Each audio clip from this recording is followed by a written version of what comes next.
At dinner, my son-in-law was laughing, "How does it feel to be a loser?" Everyone laughed except me. I just smiled and asked, "How does it feel to know that this loser will no longer pay your bills?" The moment I said those words, his face turned pale, because he had no idea that the man he called a failure was the one holding the keys to his entire life. Before I continue this story, let me know where you are watching from in the comments below. Hit like and subscribe if you have ever had to teach an arrogant person a lesson they will never forget. The restaurant was called Le Chateau, and it smelled of money. Not just cash, but old money, the kind that whispers instead of shouts. The walls were covered in silk damask, and the chandeliers dripped crystal tears that cost more than my first house. I sat at the end of a long table, feeling like a stain on a pristine white tablecloth. I was wearing my old tweed jacket, the one with the patches on the elbows that Betty had sewn on years ago. My tie was a little frayed, and my shoes were scuffed work boots polished to a dull shine. I looked around the table. My son-in-law, Chase, sat at the head like a king holding court. He was wearing a bespoke Italian suit that probably cost $5,000. His hair was slicked back and his teeth were blindingly white. He was laughing loudly, telling a story about how he shorted a stock and made a killing while some pension fund lost millions. The people around him, his business partners and sycophants, laughed along, clinking their champagne flutes. My daughter Maya sat next to him. She looked beautiful in a red dress, but her smile was tight. She kept glancing at me with a mixture of pity and embarrassment. She had tried to get me to dress up. "Dad, please wear the suit Chase bought you," she had begged, but I refused.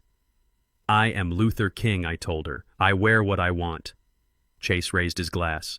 A toast, he boomed, his voice filling the room. "To my beautiful wife, Maya. Happy 32nd birthday, baby. You deserve the world." Everyone cheered. I raised my water glass. I did not drink alcohol, not anymore. Not since Betty died. And Chase continued looking directly at me, a smirk playing on his lips, to my father-in-law, Luther. "Thank you for joining us tonight, Luther. I know this place is a little out of your league, but we wanted you to see how the other half lives." The table went quiet. A few people chuckled nervously. Maya looked down at her plate. I just smiled. "It is a nice place, Chase," I said. "The soup is excellent." Chase laughed. "The soup," he mocked. "Luther here thinks the soup is the highlight. This is a $500 bottle of wine, old man. Try to appreciate it." He turned to the man next to him, a slick-looking guy named Vince. "Luther used to be a janitor," Chase said loudly. "Can you believe it? 30 years pushing a broom, cleaning toilets." He shook his head, feigning sadness. "It is tragic, really. A whole life spent dealing with trash. No ambition, no vision, just existing." Vince looked at me with a sneer. "Is that right?" he asked. "You were a janitor." "I was," I said calmly. "It was honest work." "Honest?" Chase snorted. "It was pathetic. But hey, someone has to scrub the floors right, so the rest of us can walk on them without getting our shoes dirty." He took a sip of his wine, enjoying his cruelty. "I tell Maya all the time," he continued. "She is lucky she met me. If she had stayed in your world, she would probably be working at a diner right now. But I saved her. I gave her a life. A real life." Maya flinched. I saw it, a tiny movement of her shoulders. She knew it wasn't true. She knew I had paid for her college. She knew I had bought her first car. But she said nothing. She just let him erase me. That hurt more than the insults. My little girl, who used to sit on my lap and tell me I was her hero, was now letting this man treat me like dirt just to keep the peace. The waiter arrived with the bill. It came in a leather folder on a silver tray. Chase picked it up. He opened it and whistled. $4,000, he announced. "Not bad for a Tuesday night." He looked at me. His eyes glinted with malice. "You know what, Luther," he said. "Why don't you get this one?" The table went silent again. Maya looked up alarmed. "Chase, what are you doing?" she whispered. "Dad can't afford that." "Relax, baby," Chase said, waving her off. "I am just joking. I know he can't afford it. His pension check probably wouldn't cover the tip." He tossed the bill onto the table. It slid across the linen and stopped right in front of my plate. "Go ahead, Luther," he goaded. "Pick it up. Look at the number. See what success looks like." I looked at the bill. $4,250. I looked at Chase. He was grinning like a shark. "Come on, old man," he said. "Pay it. Consider it your contribution. You ate the food, didn't you? You drank the water. Why should I pay for your free meal? How does it feel to be a loser, Luther? How does it feel to know you can't even buy your daughter dinner on her birthday?" The room was dead quiet. Everyone was watching, waiting for me to crumble, waiting for the old janitor to hang his head in shame. I felt a cold fire in my chest. It wasn't anger, it was clarity. For 5 years, I had let this man disrespect me. For 5 years, I had let him think I was poor. I did it for Maya. I did it because I wanted her to be happy. I paid their bills secretly. I paid off Chase's credit cards when he maxed them out. I paid the mortgage on this house they lived in through a shell company. I did it all from the shadows because I didn't want them to love me for my money. I wanted them to love me for me. But tonight I realized something. They didn't love me at all. They tolerated me. And they despised me. I reached into my pocket. I pulled out my old leather wallet. It was cracked and worn. Chase laughed. Look, he is actually looking for money. Maybe he has a coupon. I opened the wallet. I ignored the few bills in the front. I reached into the hidden slot in the back. I pulled out a card. It wasn't a debit card. It wasn't a pension card. It was a black card. Heavy, metal, titanium. Centurion card from American Express. The kind you can't apply for. The kind you get invited to. I placed it on the bill. The sound of the metal hitting the table was soft but heavy. Clink. Chase stopped laughing. He frowned. He leaned forward. "What is that?" he asked. I didn't answer. I signaled the waiter. "Check, please," I said. The waiter walked over. He looked at the card. His eyes widened. He looked at me, then he looked at Chase. He picked up the folder with both hands, treating it like a holy relic. "Right away, sir," he said to me. Chase stared at the waiter. Then he stared at me. Is that a fake?" he sputtered. "Did you buy a fake black card online? That is pathetic, Luther. You are going to get arrested for fraud." I looked him dead in the eye. "It is not fake, Chase," I said. My voice was low, steady, and cold as ice. "And neither is the limit." I stood up. I buttoned my tweed jacket. Chase looked confused. He looked scared. He looked like a man who just realized the floor was made of glass and it was cracking. But, how he stammered, "You are a janitor." "I was a janitor," I corrected him. "Now, I am the owner." "Owner of what?" he asked, his voice rising in panic. "Of everything," I said. I leaned down close to his face. "I own the building we are sitting in, Chase. I own the bank that issued your credit cards. And I own the loan on your house." Chase went pale. His mouth opened, but no sound came out. "You asked me how it feels to be a loser," I said. I smiled. It wasn't a nice smile. It was the smile of a wolf who has just cornered a rabbit. "How does it feel, Chase?" I asked. "How does it feel to know that this loser will no longer pay your bills?" I turned to Maya. She was staring at me, her hands covering her mouth. "Happy birthday, sweetheart," I said. "I hope you enjoyed the dinner. It is the last one I am buying." I walked away. The waiter met me halfway. He handed me the receipt and my card. "Thank you, Mr. King," he said, bowing slightly. "Keep the change," I said. I walked out of the restaurant. The air outside was cool. The city lights were bright. I left them sitting there in the silence of their own humiliation. Chase thought he was a big shot. He thought he was a king. He had no idea that he had just declared war on the emperor, and the war had just begun. I walked to the curb. My driver pulled up in the Rolls-Royce Phantom I kept in storage for special occasions. "Home, Mr. King?" he asked. "Not yet." "James," I said, getting in, "take me to the office. I have some accounts to freeze." As the car pulled away, I looked back at the restaurant window. I saw Chase standing up shouting at the waiter. I saw Maya crying. It was a sad sight, but it was necessary. Sometimes you have to burn the house down to kill the rats. And tonight I had lit the match. I sat in the back of the Rolls-Royce Phantom watching the security feed on my tablet. The city lights of Atlanta blurred past the tinted windows, but my eyes were fixed on the screen. I was not done with them yet. I had walked out of Le Chateau like a king, but I knew that leaving them with a paid bill was too easy. It was too kind. And tonight, I was not feeling kind. I was feeling like a teacher who had realized his students were failing because the test was too easy. I picked up my phone and dialed the number for the fraud department of the bank I owned. "Execute Protocol 0, I said. It was a code I had set up years ago. It meant total lockdown. It meant that every account, every credit line, and every asset linked to my primary holding company was frozen instantly. And since Chase's entire financial existence was built on the credit I had secretly extended to him through my shell companies, Protocol 0 was going to hit him like a nuclear winter. On the screen, I saw the waiter walking back to the table. He looked nervous. He was holding the black folder with two hands. He approached Chase, who was still fuming, still trying to spin the story to his guests. I heard Chase's voice through the restaurant's security audio. He is obviously going through a mental break, Chase was saying, waving his hand dismissively. Buying a fake card online. Pretending to be rich. It is sad, really. Dementia is a terrible thing. I will have to have him committed for his own safety. The waiter cleared his throat. Excuse me, Mr. Sterling. Chase looked up, annoyed. What is it? Bring us another bottle of Dom. We need to wash the taste of poverty out of our mouths. I am afraid I cannot do that, sir, the waiter said. And there is a problem with the bill. Chase rolled his eyes. He paid it. I saw him pay it. The transaction was reversed, sir, the waiter said, his voice trembling slightly. The card issuer flagged it as unauthorized usage. They said the card was reported stolen. Stolen? Chase laughed. See, I told you.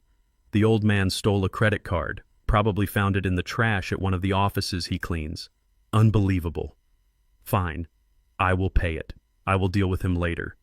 Chase reached into his jacket pocket and pulled out his wallet. It was alligator skin, expensive and flashy. He pulled out his platinum card.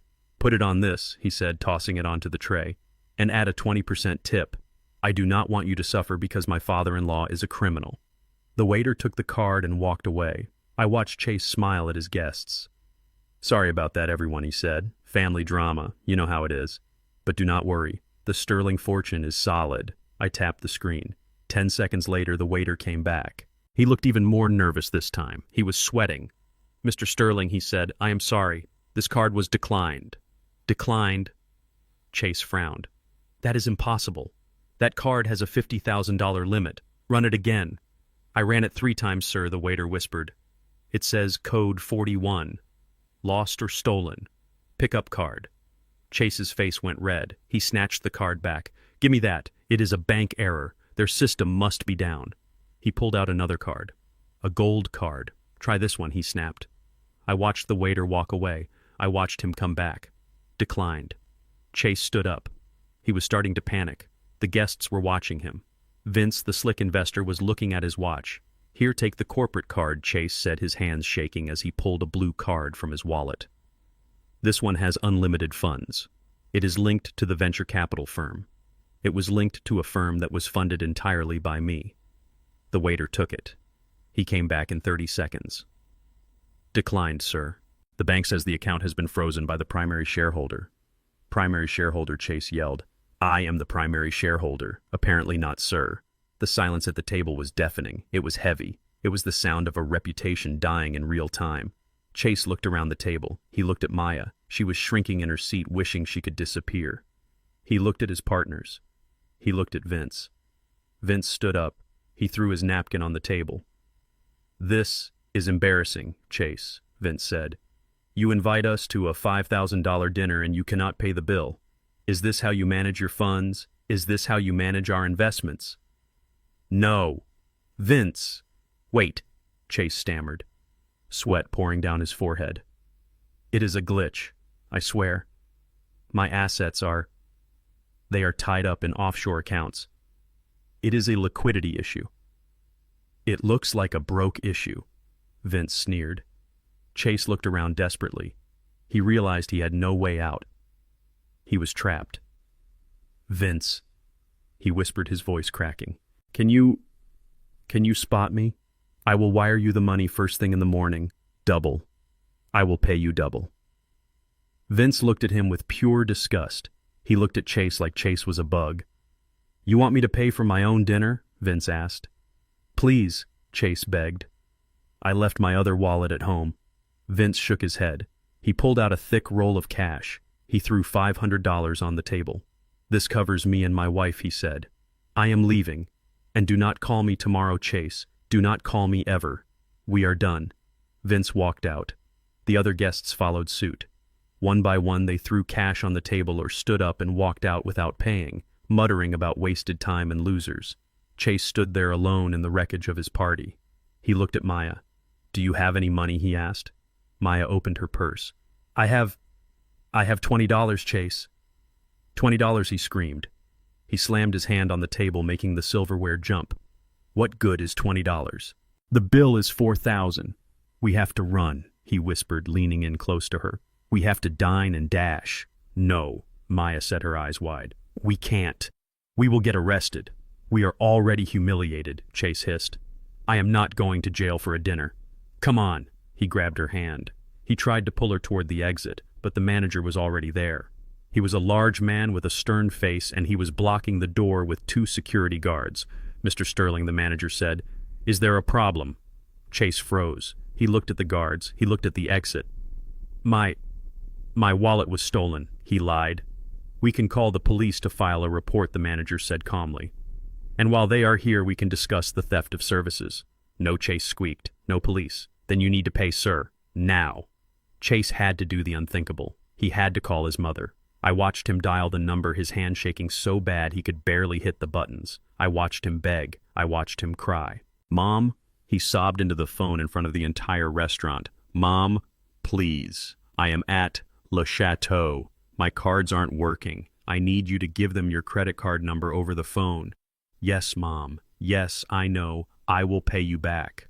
Please, Mom, stop yelling. Just pay them. It took 20 minutes. 20 minutes of him standing there while the manager spoke to his mother on the phone, writing down the numbers. 20 minutes of the staff staring at him.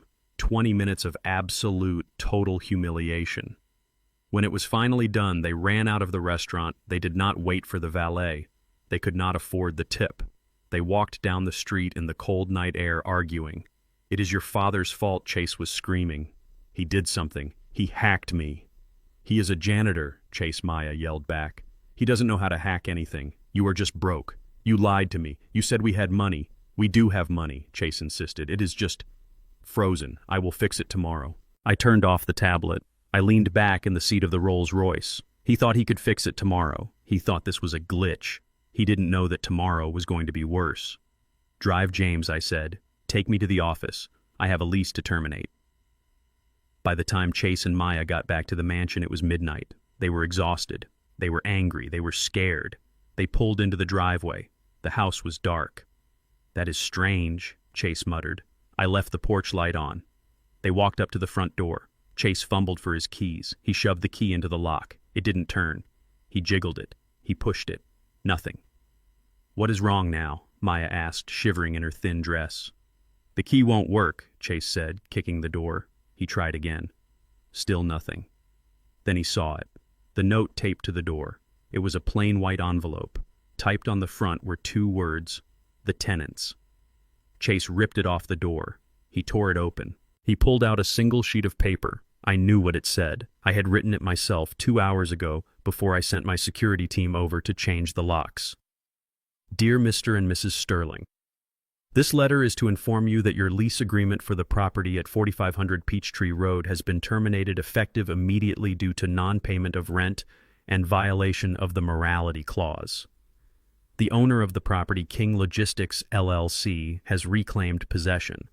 However, as a courtesy, we are offering you a new month-to-month rental agreement. The new rental rate is set at market value, $15,000 per month. First month's rent, plus a security deposit of $30,000, is due by 9:00 a.m. tomorrow morning. If payment is not received, eviction proceedings will begin immediately and your personal belongings will be removed to the curb. Regards, the management. Chase read it out loud. His voice shook. Rent, he whispered. What rent? We own this house. Your mother left it to you. Maya snatched the paper from him. She read it. Her face went pale. No, she said. No, she didn't. Mom always said, she said we were staying here. She never said she gave it to us. She said Dad handled the paperwork. Dad Chase looked at the door. He looked at the dark windows. He ran to the window and peered inside. He screamed. It was a scream of pure terror, because the house was empty. While they were at dinner getting humiliated, I had sent a crew, my crew, the guys from the warehouse. They worked fast. They had cleared out every single thing that belonged to me, the furniture, the art, the rugs, the electronics. But I had left their stuff. I had left their cheap IKEA furniture they bought for the guest room. I had left their clothes. I had left their mess. But the soul of the house was gone. "Where is the furniture?" Chase yelled, pounding on the glass. "Where is the TV? Where is the piano?" "It is gone," Maya whispered. Dad took it. "He can't take it," Chase shouted. "It is ours." "It was never ours," Maya said. "It was his. Everything was his." Chase turned around. He looked out at the driveway. He looked at his leased car, which was due for a payment he couldn't make. He looked at his wife, who was looking at him like he was a stranger. He looked at the paper in his hand. $15,000.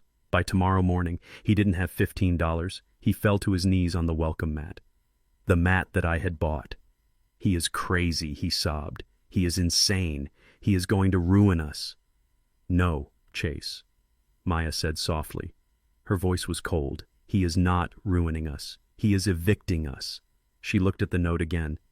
"And I think he is just getting started." I watched them from the camera hidden in the doorbell. I watched my son-in-law cry on my porch. I didn't feel sorry for him. I felt like a landlord who was finally cleaning out a bad tenant. I pressed a button on my phone. The sprinkler system came on. Cold water sprayed across the porch, soaking them both. "Get off my property," I whispered to the screen. "Pay up or get out." The lesson had begun. I sat in the leather swivel chair of my private office, 30 stories above the city, watching the security feed from the front porch of the estate. The rain was still coming down, a relentless gray sheet that matched the mood of the two people shivering on the welcome mat. Chase was furiously tapping on his phone, his face illuminated by the blue light of the screen.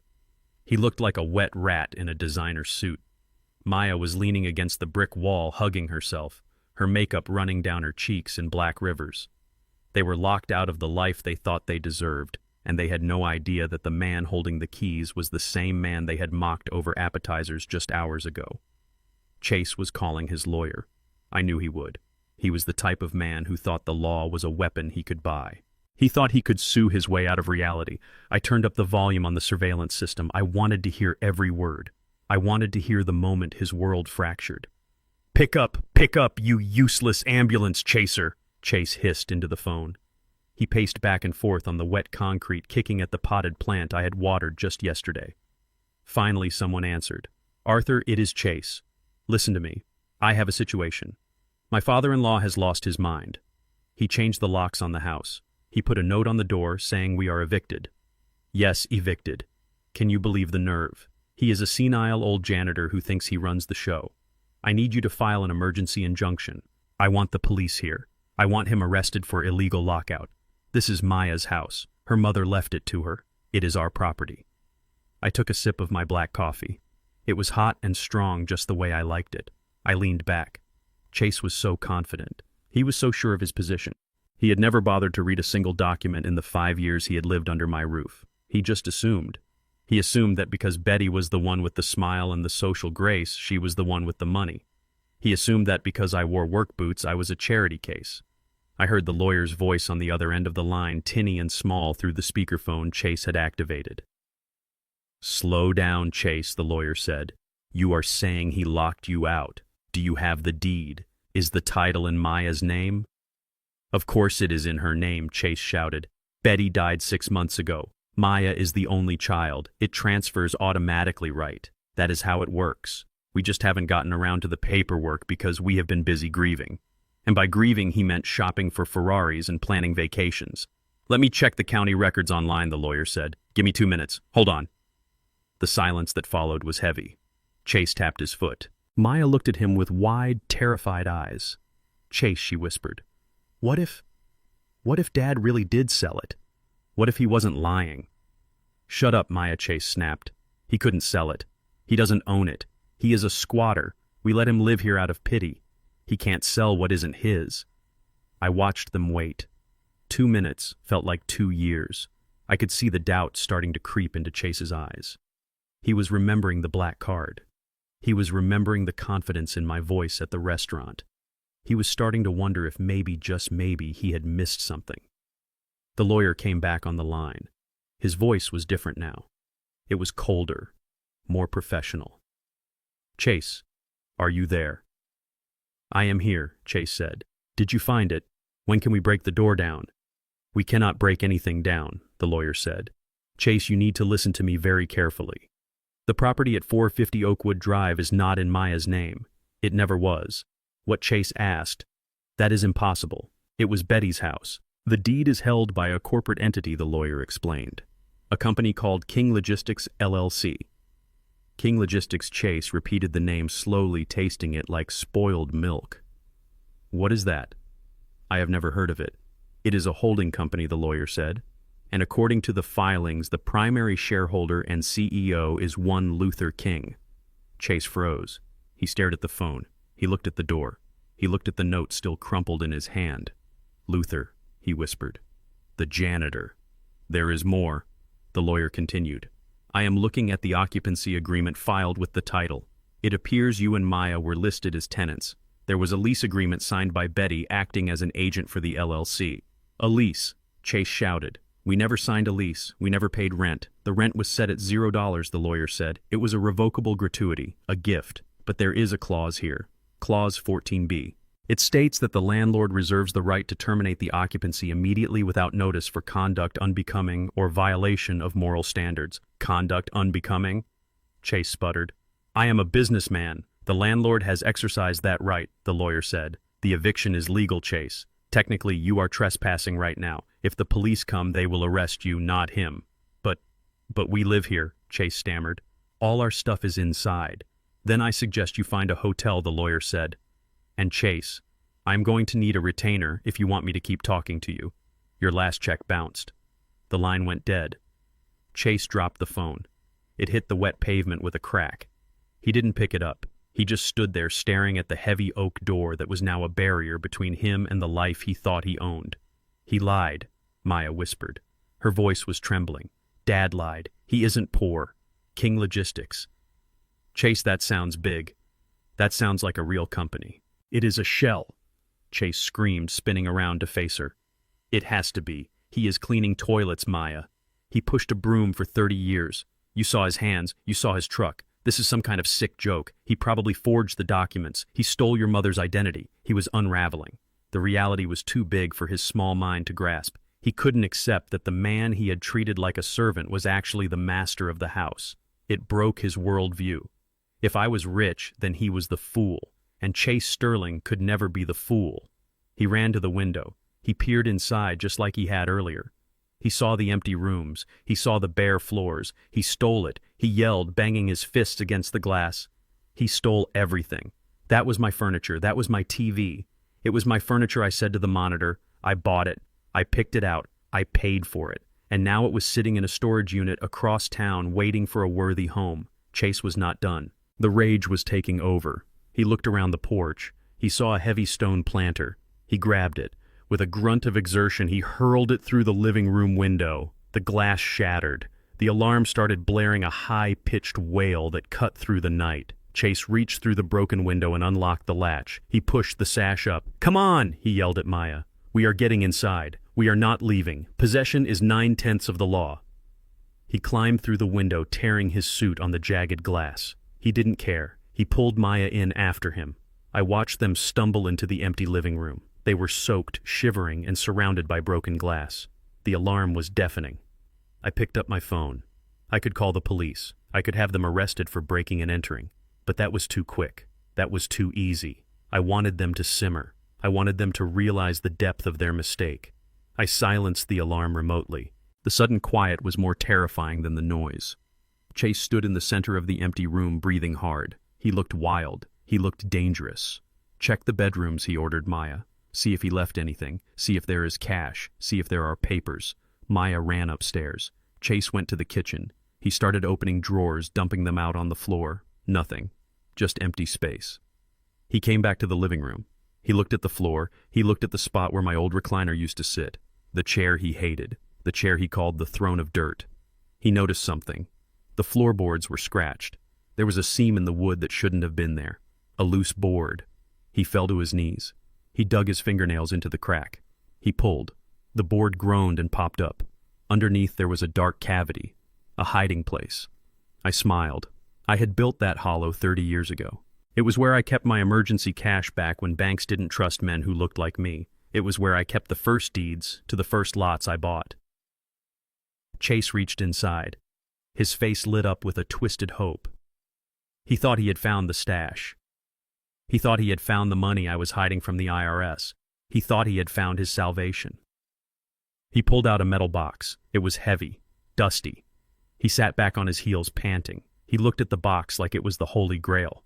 "Maya," he screamed. "Maya, get down here. I found it. I found the money." Maya came running down the stairs. She stopped when she saw him. "What is it?" she asked. "The stash." Chase said, his hands shaking as he worked the latch. The old man's secret stash. I knew it. I knew he was hoarding cash. This is it, baby. This is how we pay the debt. This is how we survive. He popped the latch. He threw the lid open. He stared inside. His smile froze. Then it crumbled. There was no money inside. There were no diamonds. There were no gold bars. It was full of photographs. Old black and white photographs. Photos of me. Photos of me in my work clothes standing next to men in suits. Photos of me shaking hands with the mayor in 1985. Photos of me cutting the ribbon at the opening of the downtown distribution center. Photos of me standing on the steel beams of the skyscrapers that defined the Atlanta skyline. Chase picked up a photo. His hands were trembling violently. It showed me young and strong standing next to a senator holding a blueprint. The caption on the back, written in Betty's hand, read, "Luther's first government contract. Proud of you." He picked up another one. Me standing in front of a fleet of trucks with the King Logistics logo on the doors. He dropped the photos. He dug frantically through the box looking for cash, looking for anything green. Nothing. Just history. Just proof. Proof that I wasn't a janitor. Proof that I was a builder. Proof that I had been running this city from the shadows for decades. "No," Chase whispered. "No, no, no. This is fake. This is a prop. He is messing with us." He turned the box over, dumping the photos onto the floor. Underneath the pile of memories there was one more thing. A piece of paper. A note.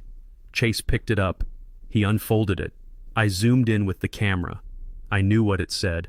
I had written it the night before, knowing he would eventually find it. Chase, the note read, "If you are reading this, you have broken into my home. You are looking for money you did not earn to pay debts you cannot afford. You think I am a loser. You think I am simple. Look at these photos, son. Look at the men I stood with. They did not ask me to clean the floor. They asked me to build it. You are not looking at a stash. You are looking at a resume. And you just got fired." Chase screamed. He tore the note in half. He grabbed the metal box and smashed it against the wall, denting the plaster. "He is lying," he shrieked. "He is a liar. These are photoshopped. He is trying to trick us." He stood up, kicking the photos, scattering them across the room. He was hyperventilating. My phone buzzed. It was an unknown number. I answered it. "Mr. Sterling," a voice said, thick with a heavy accent. "This is Marco. It was not for me. It was for Chase." His phone was buzzing too. It was on the floor where he had dropped it. Chase looked at his phone. He saw the number. His face went from red to ash gray. He picked it up. "Hello?" he whispered. I listened through the security audio. Mr. Sterling, the voice on the speakerphone, said, cold and hard. "We tried to process the payment you promised. The account is frozen." I can explain," Chase stammered. "There is a mix-up. My father-in-law—" "We do not care about your in-laws," Marco said. "We care about our $500,000. You said you had it. You said your wife inherited a fortune. You lied to us, Chase." No, I didn't lie." Chase pleaded, tears streaming down his face. "The money is there. It is just complicated. Give me 24 hours. Please." "You have 12 hours, Marco said. "If we do not have the money by noon tomorrow, we are coming to visit, and we are not bringing flowers." Click. The line went dead. Chase dropped the phone. He looked at Maya. She was huddled in the corner, staring at the photos on the floor, staring at the proof of who her father really was. "We are dead," Chase whispered. "We are dead." He looked around the empty room. His eyes were wild. He needed a plan. He needed a way out, and he needed it now. He looked at the photos again. He looked at me standing next to the powerful men. "Wait," he said. "Wait a minute." He picked up a photo. He looked at it closely. If these are real, if he really knows these people, if he really owns this company— He looked at Maya. A slow, twisted smile spread across his face. "He has the money," he said. He has millions. He just hit it. So what? Maya said, crying. He hates us. He won't give it to us. He won't give it to us, Chase said, his voice dropping to a whisper. But we can take it. How? Maya asked. He is old, Chase said. He is 73. Who knows what his mental state is really like? Maybe he forgot he was rich. Maybe he is confused. He looked at the broken window. If we can prove he is incompetent, if we can prove he is senile, we can get power of attorney. We can take control of the company. We can take control of everything. But he isn't senile, Maya said. You saw the letter. You saw the photos. He is smarter than us. It doesn't matter what he is, Chase said. It matters what we can prove. We need a doctor. We need a paper trail. He stood up. He brushed the glass off his suit. I know a guy, he said. A doctor who lost his license. A guy who needs money just as bad as we do. He grabbed Maya's hand. Come on, he said. We have work to do. We are going to save this family, Maya. By any means necessary. They climbed back out the window into the night. I watched them go. They were desperate. They were dangerous. And they were walking right into the next trap. Chase thought he had a plan. He thought he could paint me as a crazy old man. He didn't know that I had the paintbrush, and I was about to paint him into a corner he could never escape. I finished my coffee. The game was getting interesting. Tomorrow they would try to steal my mind. Tomorrow I would steal their freedom. I reached for my phone. I dialed Cohen. He took the bait. Saul, I said. Is he running? Saul asked. No, I said. He is digging in. He is going to try to declare me incompetent. He is calling a doctor named Vance. Vance, Saul said. I know him. He is a hack. He will sign anything for $5,000. Good, I said. Let him sign. Let him create the paper trail. Ike, Saul said, his voice worried. If they get a doctor to certify you, if they get an emergency order, they can lock you up. They can force medicate you. It is dangerous. Only if they can find me, I said. I looked at the screen. Chase was smiling now. He was high on his own scheme. He thinks I am a ghost, I said. He thinks I am a delusion. I stood up and walked to the window. The lights of the city I built twinkled back at me. Let him come, I whispered. Let him bring his fake doctor and his lies. I have a surprise for him. I am not just a memory, Chase. I am the nightmare you can't wake up from. The video feed on my tablet froze for a second, then buffered into clarity. It was Chase. He was sitting in what looked like a hotel room, the beige curtains drawn tight behind him to hide his location. He looked into the camera lens with eyes that were red and swollen. It was a masterful performance.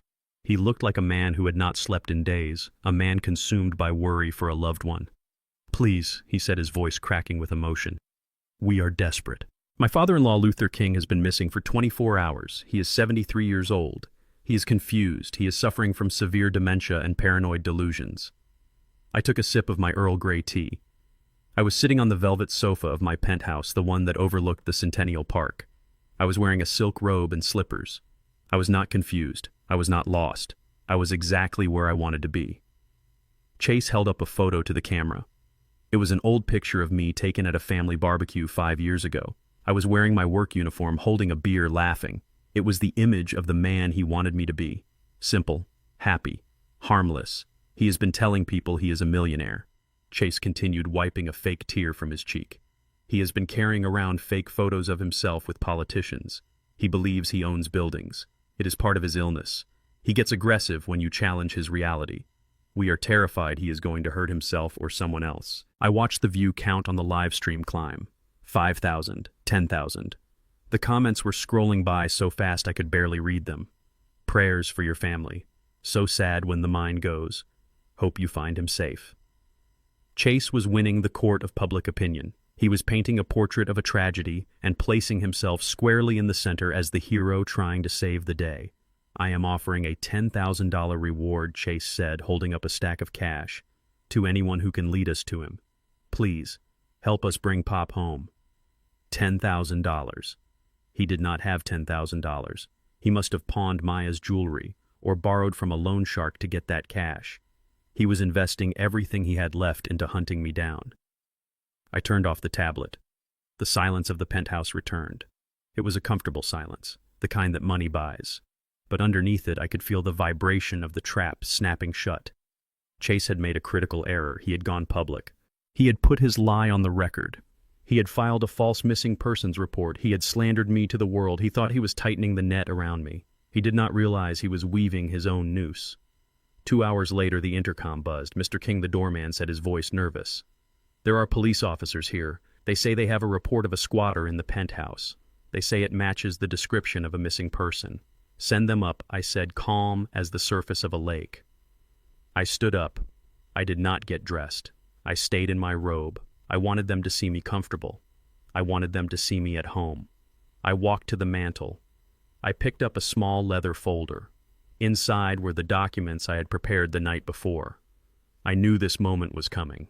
I knew Chase would use the police as his personal retrieval service. There was a heavy pounding on the door. Police open up.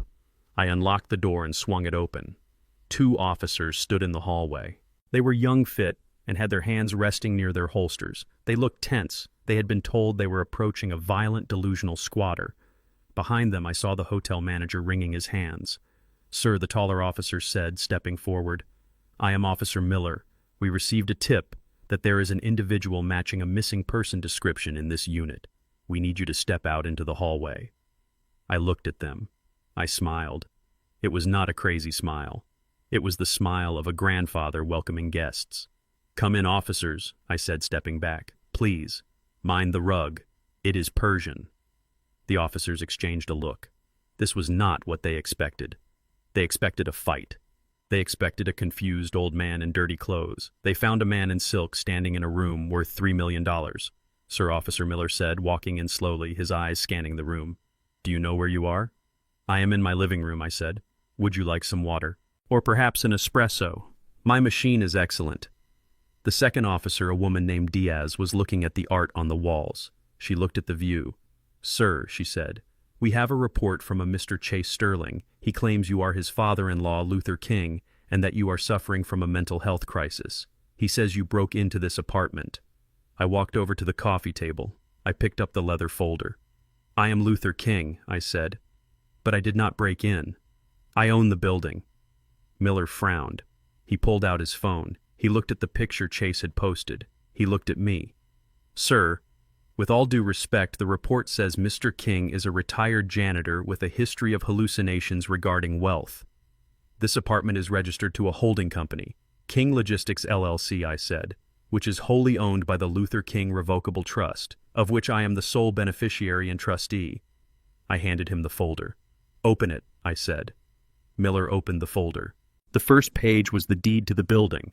The second was my driver's license, which listed the penthouse as my permanent address. But the third document was the one that mattered. It was a medical certificate dated yesterday morning. It was signed by Dr. Alistair Vance, the chief of psychiatry at Emory University Hospital. It stated in clear legal terms that I had undergone a full cognitive evaluation and was found to be of sound mind with above-average acuity for my age. Miller read it. He looked up at me. His expression shifted from suspicion to confusion. This says you are competent, he said. I am, I said. Then why did your son-in-law file a missing persons report? Diaz asked. Why is he offering a reward? Because he is a thief, I said simply. Because he owes money to dangerous people and he needs control of my assets to pay them. He is trying to use you officers. He is trying to use the police department to kidnap a man he cannot control. Miller looked at the deed again. He looked at the medical report. He looked at me. Sir, he said, his tone changing completely.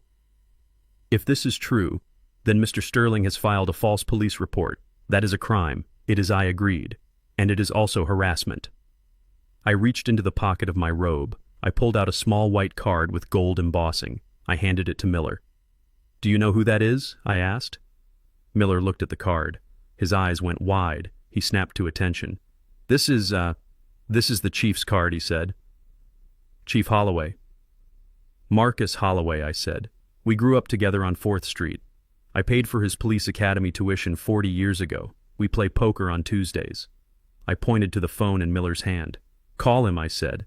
Ask him if Luther King is crazy. Ask him if Luther King is a squatter. Miller swallowed hard. He did not need to call. The card was real. The gold embossing was real. The look in my eye was real. He handed the folder back to me. "Mr. King," he said, his voice respectful, almost fearful. "I apologize for the intrusion. We were operating on bad information. It happens," I said, taking the folder. "People lie, officer, especially when they are desperate." "What do you want us to do?" Diaz asked. "We have a report. We have to clear it." "Clear it," I said. "Note in your log that the subject was found safe and sound in his own residence. Note that the subject is cogent and disputes the allegations of dementia. And note that the reporting party, Mr. Sterling, has been informed to cease and desist all contact." "Yes, sir," Miller said. "We will take care of it immediately." "And officer," I added as they turned to leave. "Yes, Mr. King. If Mr. Sterling calls again, if he tries to send anyone else here, I want it on record that I fear for my safety. I want a restraining order." "We can start that paperwork tonight," Sir Diaz said. "Good," I said. They walked to the door. Miller stopped. "Mr. King," he asked, "why does he think you are a janitor?" I smiled. It was a tired smile. "Because some people only see the uniform officer. They never look at the man wearing it." They left. The door clicked shut. I walked to the window. I looked down at the street. I saw the police cruiser pull away. Chase was probably sitting by his phone right now waiting for the call, waiting for the police to tell him they had found the crazy old man, waiting for them to tell him they were dragging me to the psych ward. He was about to get a very different call. I picked up my phone. I dialed Cohen. "They came, Saul," I said, and Saul asked. "And they left," I said. "They saw the papers. They saw the chief's card. The police are on my side now." "Good," Saul said. "That closes off his legal avenue for guardianship. He cannot claim you are missing if the police know where you are, and he cannot claim you are incompetent if the police have verified your status. He is running out of options," I said. "He is going to get desperate," Saul warned. "The Kolev brothers are not going to wait for a court battle. If he does not pay them by Friday—" "I know," I said. I looked at the calendar on my desk. It was Wednesday. 48 hours left. "He will try to get to me," I said. "He will try to force me." "Let him try," Saul said. "You are in a fortress." "No," I said. "I am not going to hide in a fortress. I am going to give him a target." "What do you mean?" Saul asked. "I am going to meet Maya," I said. "Maya?" Saul asked. "Your daughter, the one who watched you get humiliated." "Yes," I said. "I need to know. I need to know if she is truly gone. I need to know if she is part of this, or if she is just a victim of his lies." "She stood by him," Otis, Saul said gently. "She let him treat you like dirt." "I know," I said, "but she is my daughter. And before I bring the hammer down, before I destroy her husband, I need to give her one last chance to step off the tracks. I am going to call her," I said. "I am going to ask her to meet me, alone." "Be careful," Otis, Saul said. "If Chase finds out—" "I want him to find out," I said. I hung up. I sat in the chair and watched the sun go down over the city. I was about to walk back into the fire. I was about to look into the eyes of the child I raised and see if there was anything left of the little girl who used to hold my hand, or if she had become a monster just like him. I picked up the phone. I dialed her number. It rang once. "Hello," she answered. Her voice was a whisper. "Maya," I said. "It is Dad." "Daddy," she gasped. "Oh my God. Where are you?" Chase says. "Do not tell Chase I interrupted. This is between you and me. Meet me tomorrow."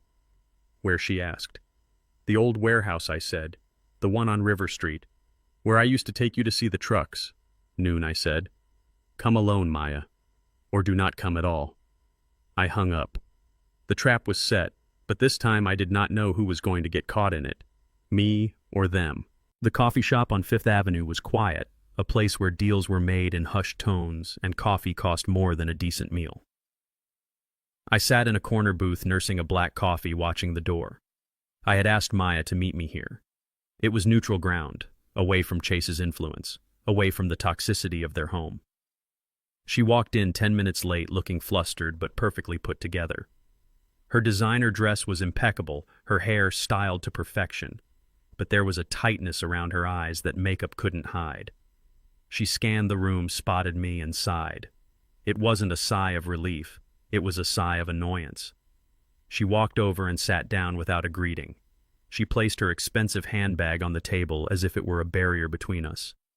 "What do you want, Dad?" she asked, checking her watch. "I have a lunch date with Chase and some investors in an hour. I don't have much time." I looked at her. My daughter. The little girl I used to carry on my shoulders. The teenager I taught to drive. Now she was a stranger. A woman consumed by the very materialism I had tried to protect her from.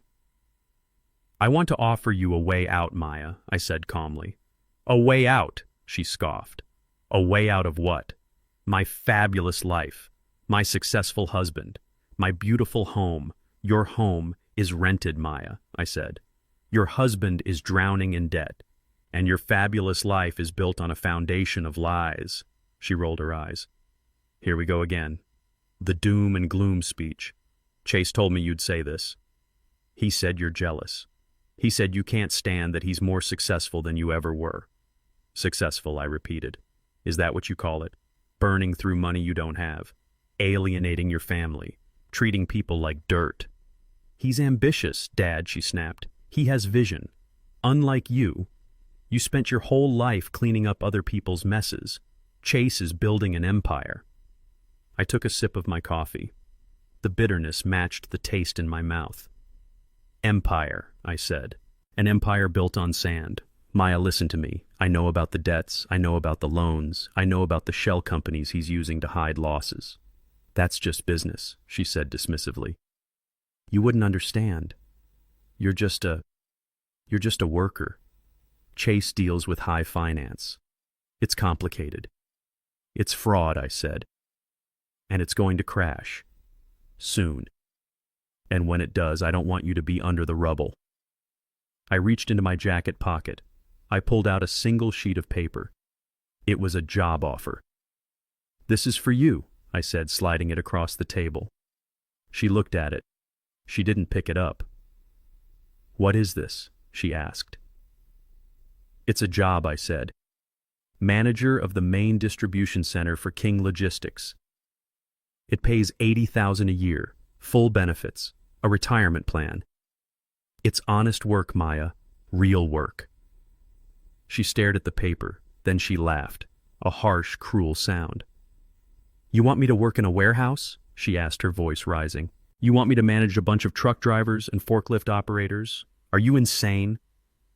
"It's a management position," I said. "You have a degree in business. You could run that place. You could build something real." "I have a job," she hissed. "I am the wife of a CEO. I organize charity galas. I manage our social calendar. I am building a brand.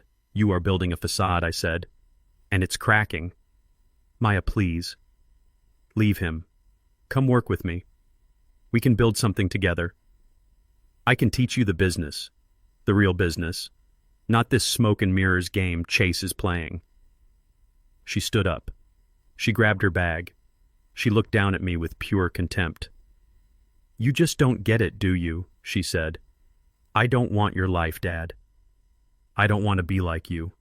I don't want to count pennies and drive a beat-up truck. I want to live. I want to travel. I want to be someone. You are someone," I said. "You are my daughter." "No," she said. "I am Chase Sterling's wife, and he is going to be a billionaire. He is a financial genius. He is going to change the world. And you're just a jealous old man who cleans toilets for a living."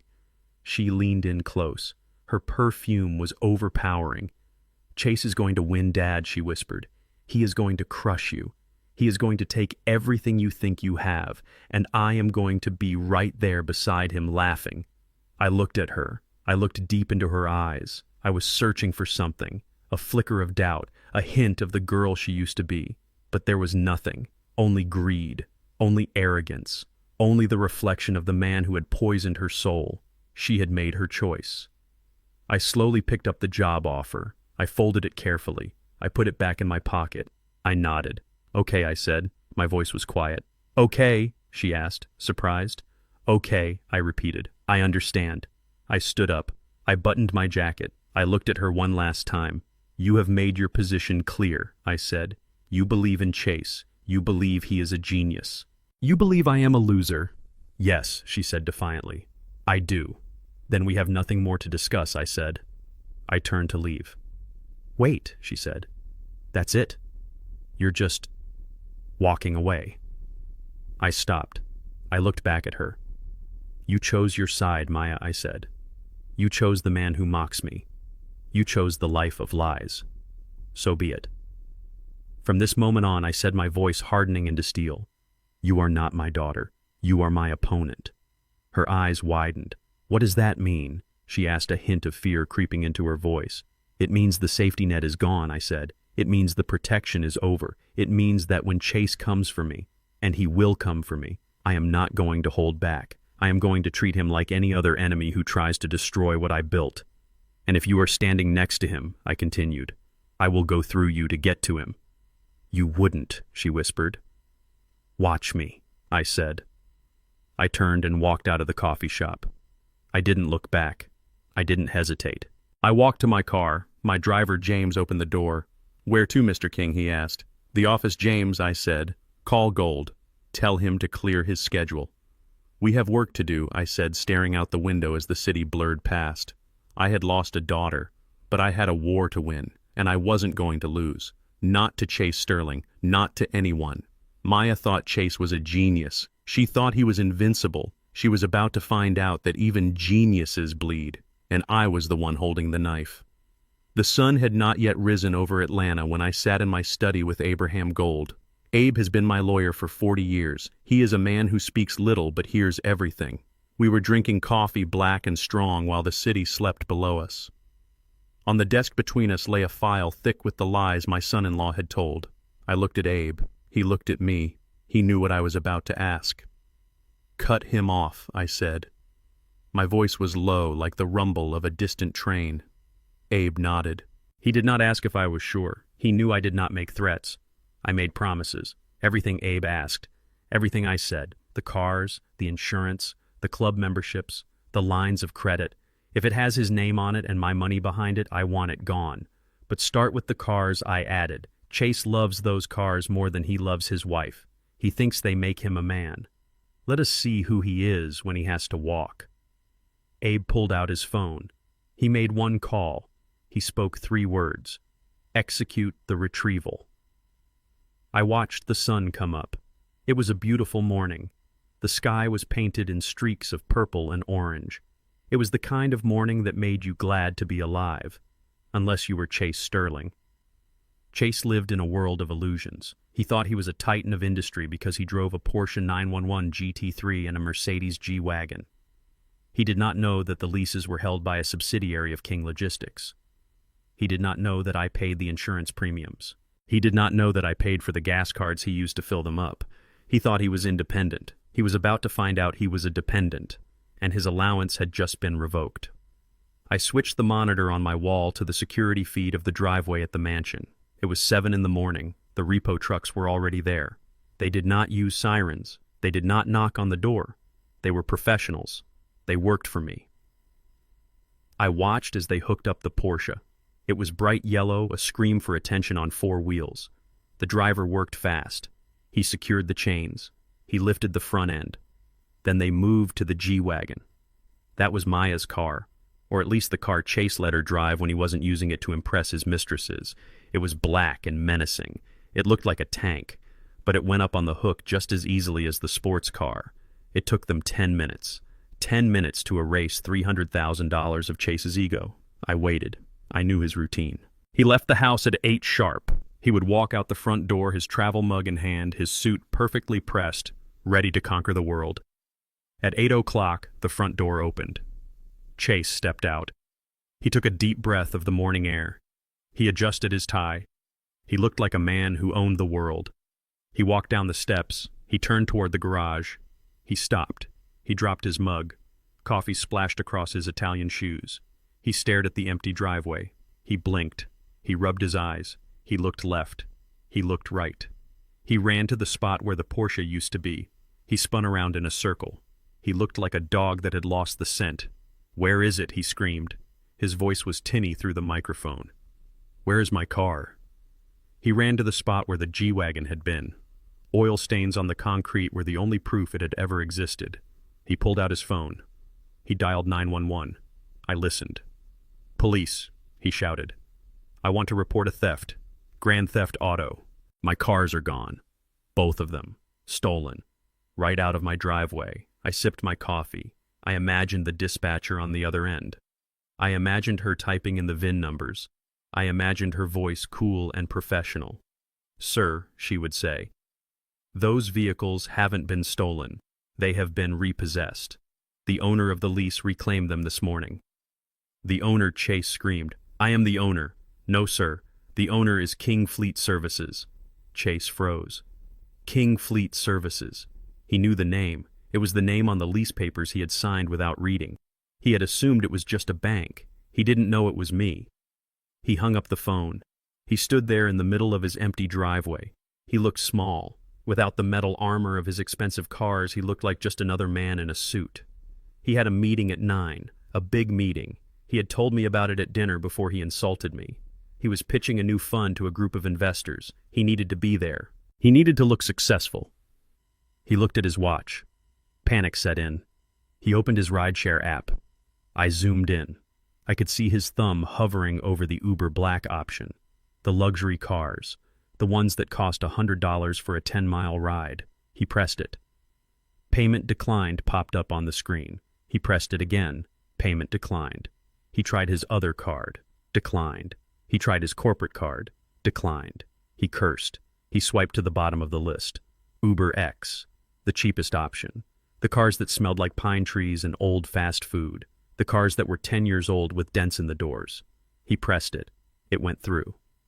I watched him wait. He stood on the curb checking his watch every 30 seconds. He was sweating. His perfect suit was getting damp. 5 minutes later, a beat-up Toyota Camry pulled up. It was beige. It had a cracked bumper. The driver was a kid in a hoodie. Chase looked at the car with pure revulsion. He looked around to see if any of the neighbors were watching. He opened the back door with 2 fingers as if he were touching something radioactive. He got in. The car drove away, billowing gray smoke from the exhaust. I turned off the monitor. The first cut was deep, but it was not fatal. It was just the skin. Now we were going for the muscle. I looked at Abe. "Phase 2, I said. Abe nodded. He picked up his phone. "I want the health insurance canceled," he told the person on the other end. "Effective immediately, retroactive to the 1st of the month. Yes, the entire policy, Mr. Sterling and his dependents." I felt a twinge of guilt about Maya. She would lose her coverage too. But she was young. She was healthy. And she needed to wake up. She needed to see that the safety net she thought was woven by her husband was actually held by her father. "Send the notices to his office," I said. "I want him to open them in front of his staff." Abe relayed the order. "And the business accounts?" I asked, Frozen Abe said. "We put a hold on the operating capital. The payroll account is locked. The vendors are being notified that credit is suspended." Chase Sterling walked into his office building 20 minutes late. He was flustered. He smelled of exhaust from the ride. He walked past the receptionist without looking at her. "Mr. Sterling," she called out. "Not now, Janet," he barked. "I am late." He marched into his office. He slammed the door. He went to his computer. He logged into his bank. He needed to transfer money to cover the payroll. I wasn't there, but I knew what he saw. "Access denied. Contact administrator." He picked up his office phone. He dialed the bank. "This is Chase Sterling," he shouted. "My online access is down. Fix it." "Mr. Sterling," a voice said, "I am looking at your account. It appears there is a freeze on all assets associated with the Sterling Venture Fund." "A freeze," Chase yelled. "Who authorized a freeze?" "The primary investor," the voice said. Chase paused. The primary investor. He thought he knew who the investors were. A group of faceless LLCs. A few wealthy doctors he had conned. Which one, he asked. "The holding company," the voice said. "KGL Capital." KGL. King Global Logistics. My company. He didn't put it together. Not yet. He was too arrogant. He thought King was a common name. He thought it was a coincidence. But the walls were closing in. He tried to call his partners, the people he was supposed to meet. The first one didn't answer. The second one went to voicemail. The third one answered. "Chase," the man said. His voice was cold. "Bill," Chase said, putting on his salesman voice. "I am so sorry I am late. I had car trouble. I am on my way."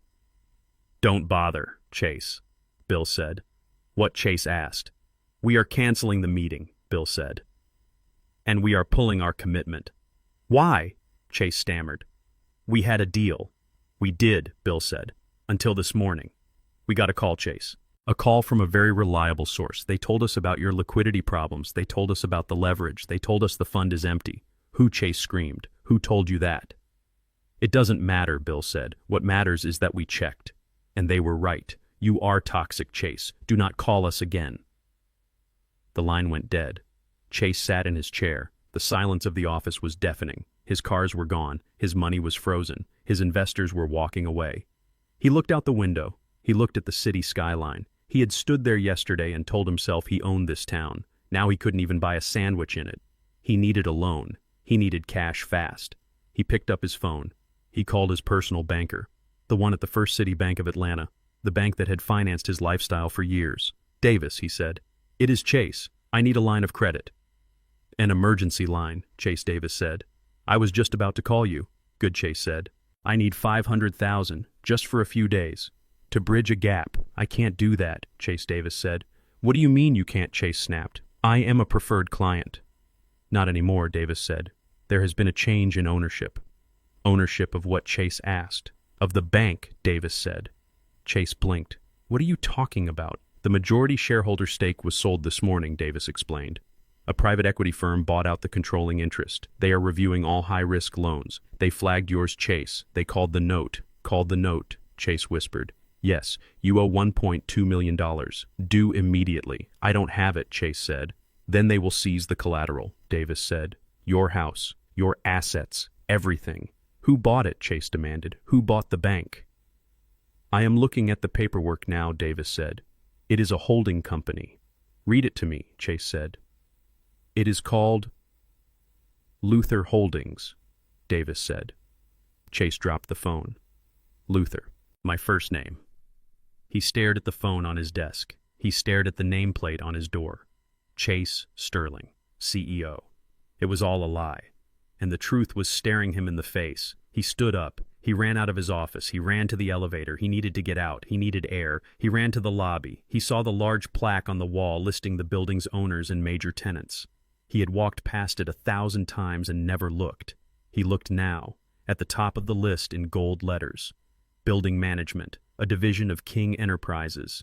Chairman Otis Luther King. Chase staggered back. He hit the wall. He slid down until he was sitting on the polished floor. Otis, the janitor, the loser, the man he had laughed at. He looked around the lobby. He saw the security guards. They were wearing uniforms with a small crown logo on the sleeve. King Security. He looked at the cleaning crew mopping the floor. They were wearing vests that said King Maintenance. He looked at the bank branch in the corner, King Financial. Everywhere he looked, he saw me. I wasn't just the man who paid his bills. I was the man who built the floor he was sitting on. He wasn't a businessman. He was a squatter in my empire. I watched him on the security camera in the lobby. He looked like a ghost. He looked like a man who had just realized he was standing in the mouth of a dragon. He pulled out his phone. He dialed my number. I let it ring. I sat in my office with Abe. I took another sip of coffee. He knows, I said. He knows, Abe agreed. Let him ring, I said. Let him think about what he said. How does it feel to be a loser? I looked at the screen. Chase was crying now. He was curled up in a ball in the lobby of the building I owned. It feels pretty good, Chase, I whispered. It feels pretty good. But we were not done. He still had his pride. He still had Maya. He still thought he could fight. Tomorrow he would try to break into my house. He would try to find the documents. He would try to steal the evidence of his own incompetence. Let him come. I had a surprise waiting for him in the safe. And it wasn't money. It was a history lesson. The wind was howling around the 35th floor of the Sovereign building, rattling the windows like an angry ghost. But inside the penthouse it was quiet. Too quiet. Chase stood in the middle of my living room, his chest heaving, his flashlight beam cutting through the darkness like a knife. He had bribed the doorman, a new kid who didn't know better, $500 to let him into the service elevator. He thought he was being stealthy. He thought he was a master thief. But he was just a rat in a maze, and I had built the walls. I wasn't there, of course. I was sitting in the back of a surveillance van parked 3 blocks away, watching the feed on a high-definition monitor.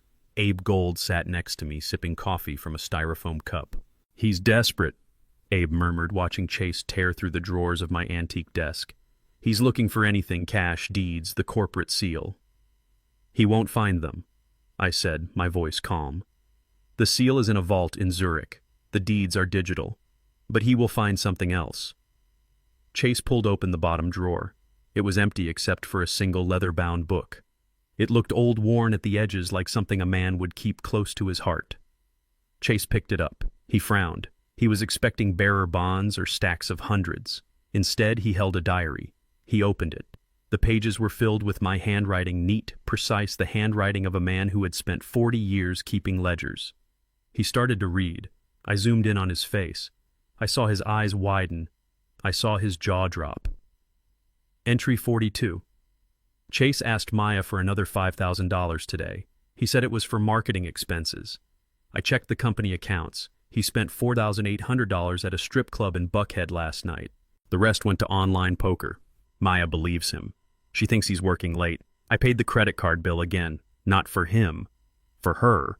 Chase turned the page. His hands were shaking. Entry 108. The auditors found a discrepancy in the logistics fund, $25,000 missing. Traced it to a shell company registered to Chase Sterling. He's getting sloppy. He thinks I'm just the janitor who signs the checks. He doesn't know I built the system he's trying to rob. He flipped through the book faster now, desperate to find something that wasn't an indictment. But every page was a nail in his coffin. Dates, amounts, locations. I had documented every lie, every theft, every betrayal for 5 years. Entry 215. Chase called me a loser at dinner tonight. He laughed while I paid the bill. He doesn't know that the restaurant is one of my tenants. He doesn't know that I own the mortgage on the house he sleeps in. He thinks power is loud. He doesn't know that real power is silence. Chase slammed the book shut. He looked around the room, his eyes wild with paranoia. He realized finally that this wasn't just a break-in. It was a trap. He shoved the diary into his jacket pocket. He turned to leave, his movements jerky and frantic, but he stopped when he saw the red light blinking on the bookshelf. A camera. He stared at it. He realized he had just committed a felony on tape, breaking and entering. Theft. His phone buzzed in his pocket. He pulled it out. The screen lit up the dark room. New message from Luther King. He opened it. Keep it, the message read. Read every word. That's not just a diary, Chase. It's Exhibit A. Chase dropped the phone. He backed away from the camera, his face pale as a sheet. He looked like a man who had just seen his own ghost. He turned and ran. He sprinted out of the penthouse, down the hall, and into the stairwell. He didn't wait for the elevator. He ran down 35 flights of stairs, terrified that the police were already waiting for him at the bottom. They weren't. Not yet. I watched him stumble out of the service entrance and into the rainy night. He looked small. He looked pathetic. He has the book, Abe said, a hint of satisfaction in his voice. Now he knows that we know. He knows. I agreed. But knowing isn't enough. He still thinks he can talk his way out of it. He still thinks he can manipulate Maya. I leaned back in the chair. The van was warm and dry. Let him run, I said. Let him panic. Let him read that book and realize that every time he thought he was getting away with something, I was watching. I took a sip of my own coffee. It was bitter, but it tasted like justice. Tomorrow, I said, we tighten the noose. Tomorrow he gets desperate. And a desperate man makes mistakes. Chase Sterling had entered my home looking for a lifeline. Instead, he had walked out carrying his own confession. The game was entering the final phase, and the old janitor was holding all the cards. The phone rang at 7 in the evening, cutting through the quiet of my penthouse study. I knew the number. It was Maya. I had not spoken to her since the disastrous dinner where I had humiliated her husband. I expected anger. I expected recriminations. I did not expect sobbing. "Dad," she cried, her voice broken and raw. "Dad, please help me. I don't know what to do." "Maya," I said, keeping my voice calm. "What is wrong?" "I am sick," she whispered. "I went to the doctor today. They found something. A mass. They think it is cancer." My heart skipped a beat. The word cancer was a trigger. It was the word that had taken Betty from me. It was the shadow that hung over our family. For a moment, the anger, the betrayal, the financial war, it all vanished. She was my little girl again, and she was scared. "Where are you?" I asked. "I am at St. Joseph's," she said. "Chase is with me. We need to run more tests, but—" "Dad, the insurance is gone. You cut it off. They won't admit me without a deposit. It is $50,000. $50,000. The number rang a bell. It was the exact amount Chase owed his bookie last month. A cold sliver of doubt pierced my fear, but I pushed it down. This was her life. "I am coming," I said. I grabbed my coat. I told my driver to step on it. The ride to the hospital was a blur of city lights and bad memories. I remembered sitting in a hospital room just like the one I was heading to, holding Betty's hand as she faded away. I remembered the smell of antiseptic and the sound of the heart monitor. I prayed I wasn't about to relive it. When I arrived at the emergency room waiting area, Chase was there. He was pacing, looking frantic. He saw me and ran over. "Luther, thank God," he said. He tried to grab my hand, but I pulled away. He looked terrible. He hadn't shaved. His suit was wrinkled. "Where is she?" I demanded. "She is in room 304, he said. "They are prepping her for a biopsy. But they need the payment first. The administration is threatening to discharge her. You have to pay them, Luther. You have to save her." I looked at him. His eyes were wide, pleading. But there was something else there, too. A glint of desperation that didn't look like grief. It looked like greed. "Take me to her," I said. We walked down the hallway. Room 304 was dimly lit. Maya was lying in the bed wearing a hospital gown. She looked pale. Her hair was disheveled. She was hooked up to an IV drip. "Dad?" She whimpered when she saw me. I went to the bedside. I took her hand. It was warm. Her pulse was steady. "What did the doctor say?" I asked. "He said it looks aggressive," she said, tears streaming down her face. "He said I need surgery immediately, tonight. But we don't have the money.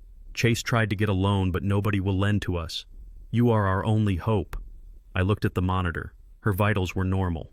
Too normal for someone in septic shock or acute distress. I looked at the IV bag. It was saline. Just hydration.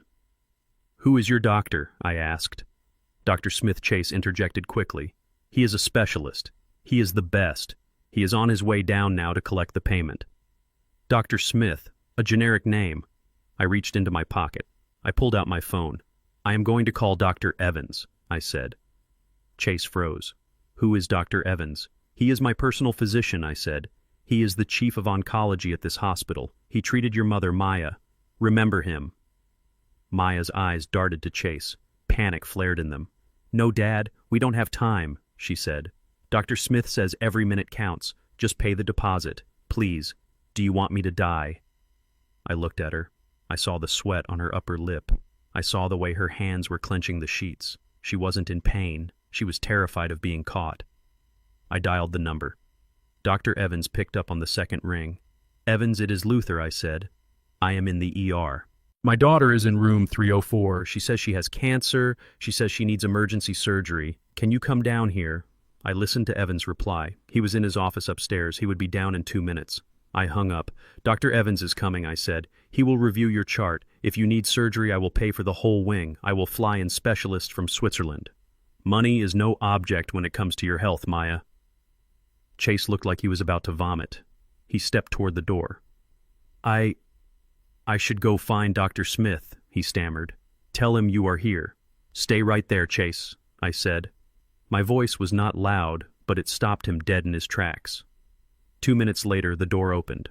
Dr. Evans walked in. He was a tall man with gray hair and a presence that commanded respect. He looked at Maya. He looked at the monitors. He picked up the chart hanging at the foot of the bed. He frowned. He flipped through the pages. He looked at the nurse's notes. "Luther," he said, turning to me, "there is no diagnosis here." What I asked. "The chart says the patient came in complaining of stomach cramps," Evans said. "The ER doctor ordered a saline drip for dehydration and suggested an antacid.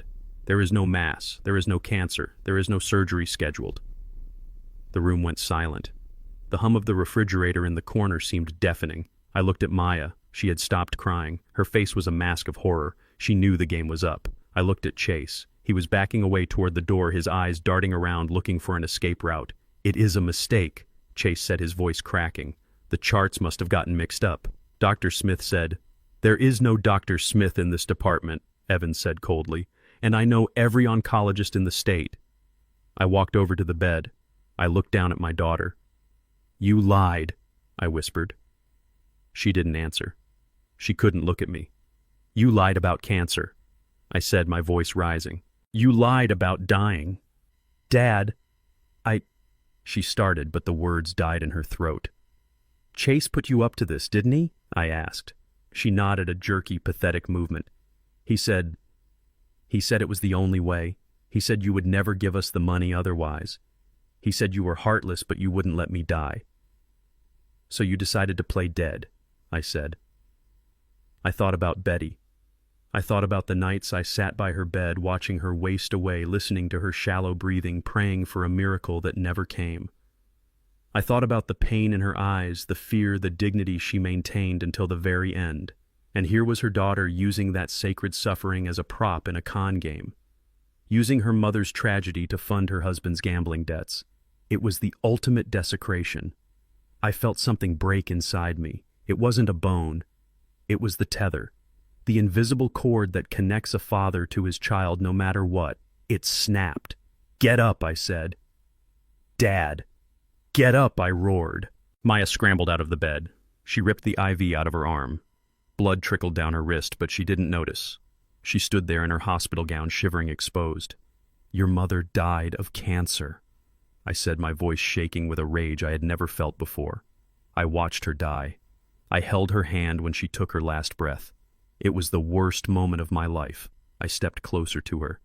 "And you used it to steal from me. You used her memory as a weapon." I looked at Chase. He was pressed against the wall, pale and sweating. "And you," I said, "you are the architect of this filth." I turned back to Maya.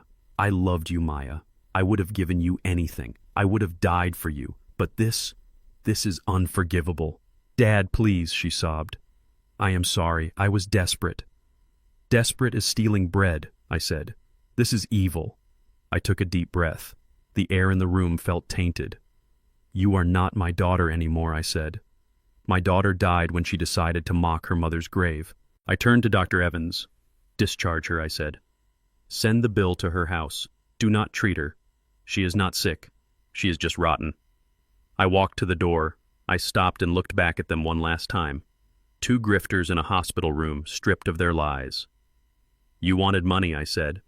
"You wanted a payout. Well, you just bankrupt your soul." I walked out of the room.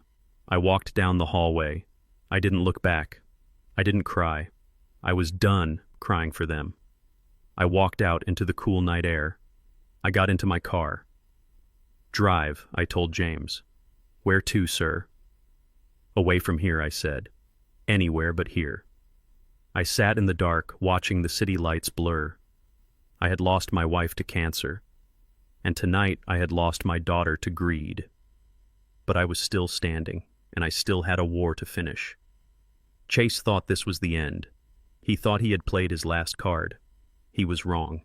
He had just given me the weapon I needed to destroy him completely, and I was going to use it. The drive back from the hospital was silent, but it was the kind of silence that screams.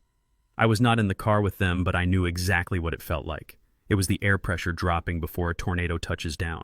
I sat in my study, the lights dimmed, watching the GPS tracker on Chase's phone move slowly through the city streets toward the rented bungalow they were calling home. It was a small place in a bad neighborhood, the only thing they could afford with the cash they had scraped together. I had a man watching the house, a former detective named Miller who owed me a favor. He was parked across the street in a nondescript sedan, listening to the audio feed from the bugs we had planted weeks ago. The technology was illegal, but so was beating your wife, and I knew which crime I was more concerned about. Miller texted me. "They are home. Subject male is agitated. Subject female is crying." I put on my headphones. I did not want to hear this. No father wants to hear his child in pain. But I had to. I had to know how deep the rot went. The audio crackled to life. I heard the front door slam. It sounded like a gunshot. "You are useless," Chase's voice roared through the speakers. "You are absolutely useless. One job, Maya. You had one job. Look sick. Act pathetic. Get the check. And what did you do? You folded. You let him bring his own doctor." I heard the sound of glass breaking. Chase was throwing things. Probably the cheap dishes they had bought at the dollar store. I was scared. Chase. Maya sobbed. He knew. He looked at me, and he knew. I could not lie to him anymore. That is your problem, Chase screamed. You are weak. You are just like him. A loser. A coward. I risk everything. I put my neck on the line with the Russians. I hustle day and night to save us. And you? You cannot even lie to an old man for 5 minutes. I heard a thud, a heavy, sickening sound of flesh hitting drywall. Maya screamed. It was a short, sharp cry of pain and shock. I stood up. My chair fell over backward. My hands curled into fists so tight my nails cut into my palms. I wanted to run. I wanted to drive over there and tear that man apart with my bare hands. I wanted to show him what a 73-year-old janitor could do to a soft-handed coward who hit women. Miller's voice came through my earpiece. Mr. King, do you want me to intervene? He pushed her. She hit the wall. I hesitated. Every instinct in my body screamed yes. Break the door down. Save her. But then I remembered the hospital. I remembered her lying in that bed faking cancer to steal my money. I remembered her telling me I was dead to her. If I saved her now, she would just go back to him. She would blame me. She would say I was controlling. She would say I ruined her marriage. She had to leave him. She had to walk out that door on her own. If I carried her out, she would never learn to walk. Stand down, Miller, I said, my voice shaking. But if he hits her again, if he draws blood, you put him in the hospital. Understood. Understood, sir. I listened. I forced myself to sit back down. It was the hardest thing I had ever done. Chase was panting. I could hear his heavy breathing. Look at you, he spat, crying on the floor. You are pathetic. You are not a partner, Maya. You are a millstone. I should have left you years ago. I should have taken the money I made and run, but no, I stayed. I tried to elevate you. I tried to make you a queen, and this is how you repay me. By failing. By being worthless. He kicked something. A chair, maybe? Get up, he ordered. Get up and make me a drink. I need to think. I need a new plan because my wife is too stupid to execute the old one. I heard Maya scrambling to her feet. I heard the clinking of a bottle. She was doing it. She was serving him. After he shoved her. After he insulted her. She was pouring him a drink. The fear in her shuffling steps was palpable. It was the fear of a woman who had forgotten who she was. She defined herself entirely by him. Without Chase, she was just a broke girl with a rich father she had alienated. She thought she needed him to survive. I took a deep breath. I needed to break that bond. I needed to sever the hold he had on her mind. Violence had not done it. Poverty had not done it. I needed the truth. I opened my laptop. I navigated to a folder labeled Evidence. Inside were hundreds of files, photos, bank statements. But there was one audio file I had been saving, a recording from 3 months ago, before the eviction, before the fall. It was recorded in the back of a limousine I had bugged. Chase was on his way to a bachelor party in Vegas. He was drunk, he was high, and he was talking to his mistress, a woman named Bella, who thought he was a billionaire. I attached the file to a text message. I typed a simple subject line, "The man you are serving." I pressed send. In the rented bungalow, I heard Maya's phone buzz. It was sitting on the counter where she was making the drink. "What is that?" Chase barked. "Who is texting you? Is it your father? Is he coming to gloat?" "I do not know," Maya whispered. It is a number I do not recognize. An audio file." "Play it," Chase demanded. "Maybe it is a threat. Maybe we can use it against him." "No," Maya said. "I do not want to." "Play it," Chase yelled. I heard the click of the screen. Then I heard the recording play through the tiny speaker of her phone. Chase's voice filled the room, loud and slurred and arrogant. "Baby, you have no idea. I am so close. The old man is on his last legs. And the wife, Maya, she is a total idiot." Maya gasped. I heard the glass she was holding rattle against the counter. "She believes anything I tell her," Chase's voice continued on the recording. "I tell her the sky is green, she buys green sunglasses. She is useful, you know. She is the key to the vault. But God, she is boring. She has no spark, no fire, not like you, Bella." There was the sound of kissing on the tape, a wet, sloppy sound. "Once I get the money," Chase said, "once the old man kicks the bucket and the check's clear, I am done. I am going to dump her so fast her head will spin. I will give her a few million to shut her up, and then I am gone. We will go to Saint-Tropez, baby. Just you and me. No more baggage. No more stupid wife." The recording ended. The silence in the bungalow was absolute. It was heavier than the silence in the courtroom. It was the silence of a world ending. I waited. I held my breath. This was it. This was the moment. She had heard him say it. She had heard him call her an idiot. She had heard him plan to leave her. Surely this would be enough. Surely this would wake her up. Chase, Maya whispered, Is that you? Chase laughed. It was a nervous, high-pitched sound. Of course not, he said. That is a deep fake. Your father made it. He hired someone to imitate my voice. He is trying to divide us, Maya, can't you see that? He knows we are strong together. He knows he can't beat us if we stand united. So he is using dirty tricks. It sounds exactly like you, Maya said. Her voice was trembling. And Bella? I saw a text from a Bella on your phone last month. You said she was a realtor. She is a realtor, Chase shouted. She is helping me find commercial properties. That recording is fake, Maya. Use your brain. Why would I say that? I love you. You are my wife. He stepped closer to her. I could hear the floorboards creak. Baby, look at me, he said, his voice dropping to that manipulative purr he used so well. We are at war. Your father is the enemy. He will do anything to destroy us. He wants you to be alone. He wants you to be miserable like him. Are you going to let him win? Are you going to let a fake recording break us apart? I listened to the silence. I listened to Maya breathing. Come on, Maya, I whispered to the empty penthouse. Leave him. Walk out the door. The car is down the street. Miller will drive you anywhere. Just leave. But she did not walk out. I do not know, Maya said. It sounded so real, Chase. It is not real, he insisted. I am real. I am here. I am the one trying to save us. I am the one fighting for our future. Your dad, he abandoned you. He left you in a hospital. He threw you out on the street. Who has been by your side, Maya? Who? Me, he answered for her. Me. He put his arms around her. I could hear the rustle of fabric. I love you, he said. Do not let him win. I heard a sob. Then another. Okay, Maya whispered. Okay, Chase. I believe you. I am sorry. I am so confused. I am sorry too, baby, Chase said. I shouldn't have pushed you. I shouldn't have yelled. I am just so stressed. We need money, Maya. We need to survive. I know, she said. I know. I took off the headphones. I threw them across the room. They hit the wall and cracked. I stood up and walked to the window. I looked out at the city lights blurring through my own tears. She stayed. After everything. After the abuse. After the lies. After the recording proving he despised her. She stayed. Because she was afraid. She was afraid of being poor. She was afraid of being alone. She was afraid of admitting that she had thrown her life away for a man who hated her. It was easier to believe the lie than to face the truth. It was easier to be a victim in a mansion of delusions than a survivor in a studio apartment. My heart hardened. It turned into a stone in my chest. I had tried to save her with love. I had tried to save her with truth. Neither had worked. She was an addict, and Chase was her drug. There was only one way to break an addiction like that. You had to hit rock bottom. You had to lose everything until the only thing left was the will to survive. I walked back to my desk. I picked up the phone. Steinberg, I said when he answered.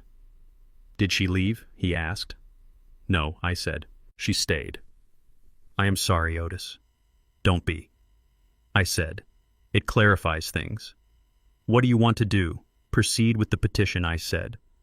The guardianship petition, Steinberg asked. Chase filed it again. No, I said. Not his petition. Mine. Yours.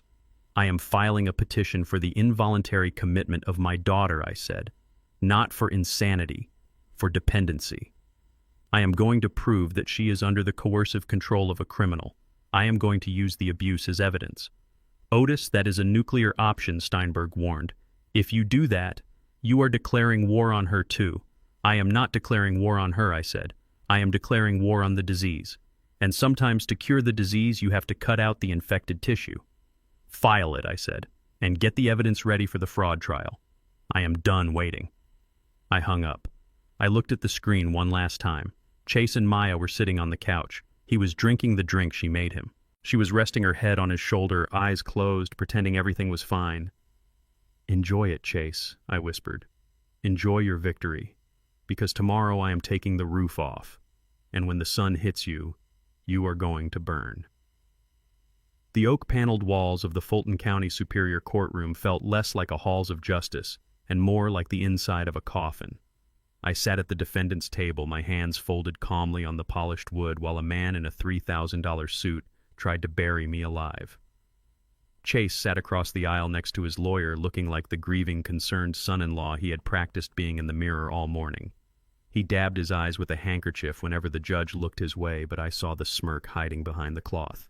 He thought he had me. He thought he was going to walk out of here with a court order that handed him the keys to my life. His lawyer, a man named Prescott with hair so stiff it looked like a helmet, stood up and approached the bench. He held a remote control in his hand.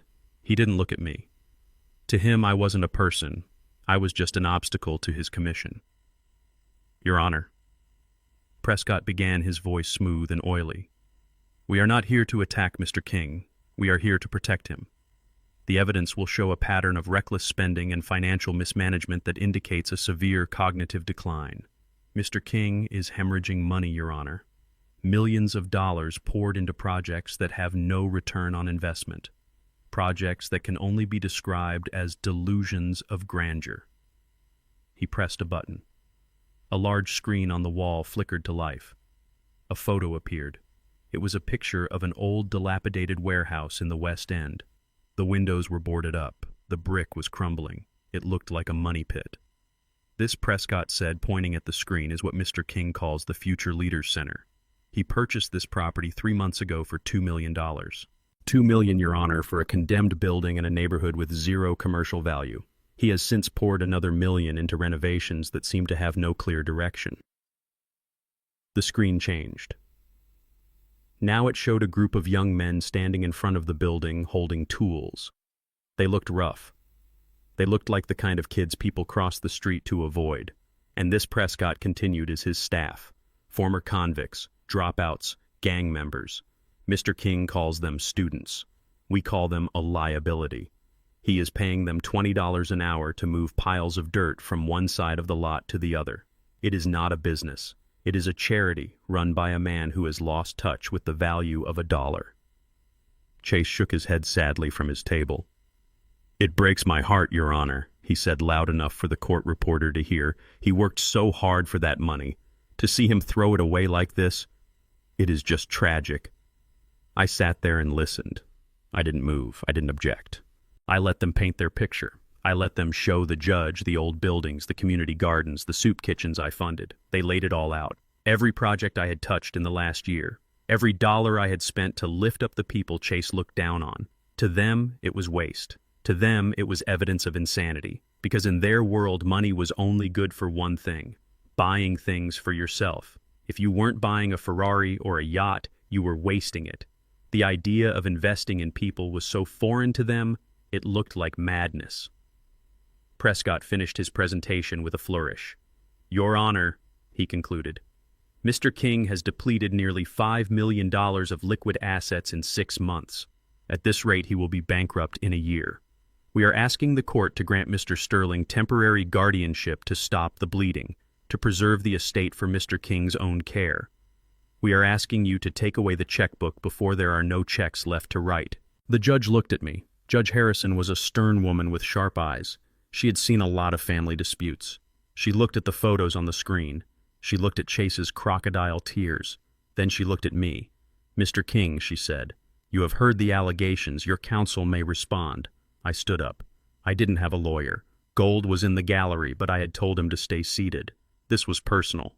I needed to say this myself. I don't need counsel, Your Honor, I said. My voice was deep and steady. It filled the room without shouting. I would like to speak for myself. The judge nodded. Proceed. I walked to the center of the room. I didn't look at the screen. I looked at Chase. Mr. Sterling thinks I am crazy, I said. He thinks I am throwing money into a hole. He sees a broken building and he sees a loss. He sees a boy with a tattoo and he sees a criminal. I turned to the judge. But that is because Mr. Sterling has never built anything in his life, I said. He only knows how to consume. He doesn't know how to create. I walked over to the defense table and picked up a thick binder. I had prepared it myself the night before. I would like to submit this into evidence. Your Honor, I said, these are the financial projections and the current operating statements for the projects Mr. Prescott just mocked. I handed the binder to the bailiff, who took it to the judge. That warehouse in the West End, I said, pointing to the screen. It sits on a double lot adjacent to the proposed light rail expansion. I bought it for $2 million. The city just rezoned the district for mixed-use commercial. The land value alone is now assessed at $4.5 million. Chase's head snapped up. His eyes went wide. And those boys, I continued, pointing to the photo of my crew, the ones Mr. Sterling calls a liability. They aren't moving dirt for fun. They are apprentices in a certified vocational training program I set up. They are learning HVAC, plumbing, and electrical work. They renovated 2 apartment complexes for me last month under budget and ahead of schedule. I looked at Chase. I didn't just pay them $20 an hour, I said. I gave them a trade. And in return, they saved me $300,000 in contractor fees. That is not charity, Chase. That is overhead reduction. I turned back to the judge. Every single project they listed, I said. Every soup kitchen, every community center. They are all strategic investments. The soup kitchen feeds the neighborhood, but it also anchors the retail strip I own next door, keeping the crime rate down and the property values up. The community garden provides fresh produce to the restaurant I lease out, which allows me to charge a premium rent. I leaned forward, my hands on the railing. I don't throw money away, Your Honor, I said. I plant it. And unlike my son-in-law, I know the difference between a weed and a fruit tree. Judge Harrison was flipping through the binder. She looked at the spreadsheets. She looked at the appraisals. She looked at the profit margins. She looked up at me. A small smile played on her lips. Mr. King, she said, according to these documents, your portfolio has grown by 12% in the last quarter, while paying for all these charitable endeavors. 15% if you count the tax write-offs, Your Honor, I said. The judge closed the binder. She looked at Prescott. She looked at Chase. Mr. Prescott, she said, her voice cold, did you bother to run a valuation on these properties before you brought this petition? Or did you just assume that because they serve the poor, they must be worthless? Prescott stammered. He turned red. We relied on Mr. Sterling's assessment, Your Honor. Mr. Sterling, the judge said, looking at Chase like he was something she had stepped in. It appears your assessment was not just wrong, it was incompetent. She banged her gavel. It sounded like the crack of a whip. Petition denied, she ruled. Mr. King is clearly capable of managing his own affairs. In fact, he seems to be managing them better than most people in this courtroom. This case is dismissed with prejudice. Chase jumped up. No, he screamed. You don't understand. He is lying. Those numbers are fake. He is hiding the losses. Sit down, the bailiff barked, moving toward him. I looked at Chase. He was unraveling. He had bet everything on this. He had bet his freedom on proving I was crazy, and I had just proven he was a fool. The judge stood up and left the bench. The court was adjourned. I gathered my papers. I put them back in my briefcase. I felt Gold's hand on my shoulder. Brilliant, Otis, he whispered.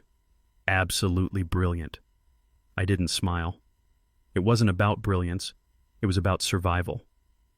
I walked toward the exit. Chase was waiting for me in the aisle. He wasn't screaming anymore. He was quiet. He was standing there with his hands in his pockets, his face pale and sweaty. His eyes were dead. I stopped in front of him. You lost, Chase, I said.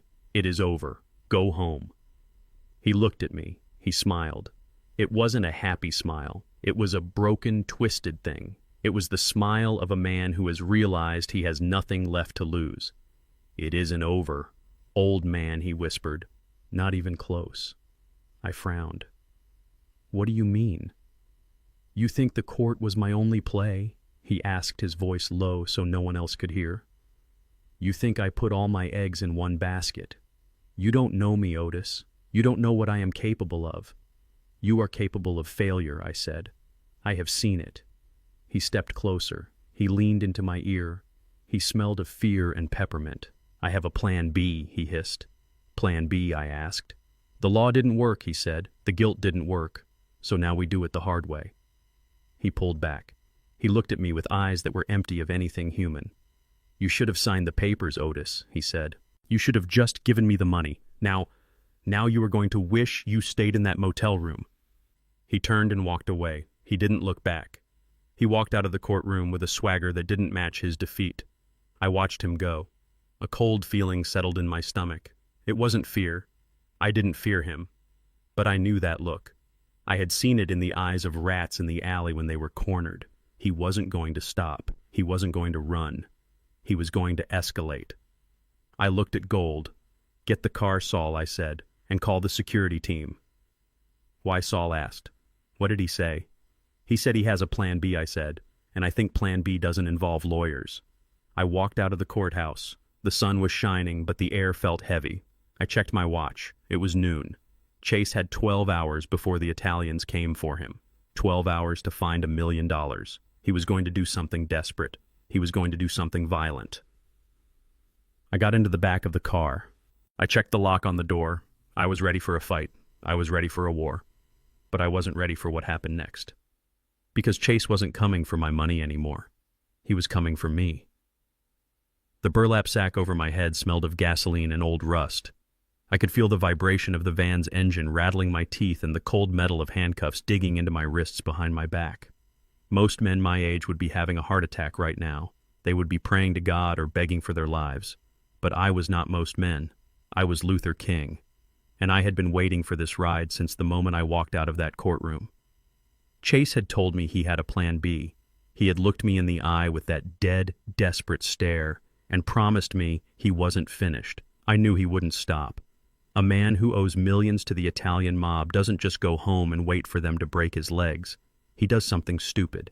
He does something violent. I just didn't think he would be stupid enough to kidnap me in broad daylight. The van screeched to a halt. I heard the heavy slide of a door opening. Rough hands grabbed my arms, dragging me out. I didn't fight. I let them pull me. I stumbled over uneven concrete, my boots scraping against the floor.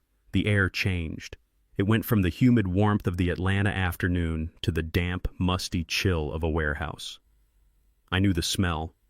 Industrial solvent, rotting wood, river water.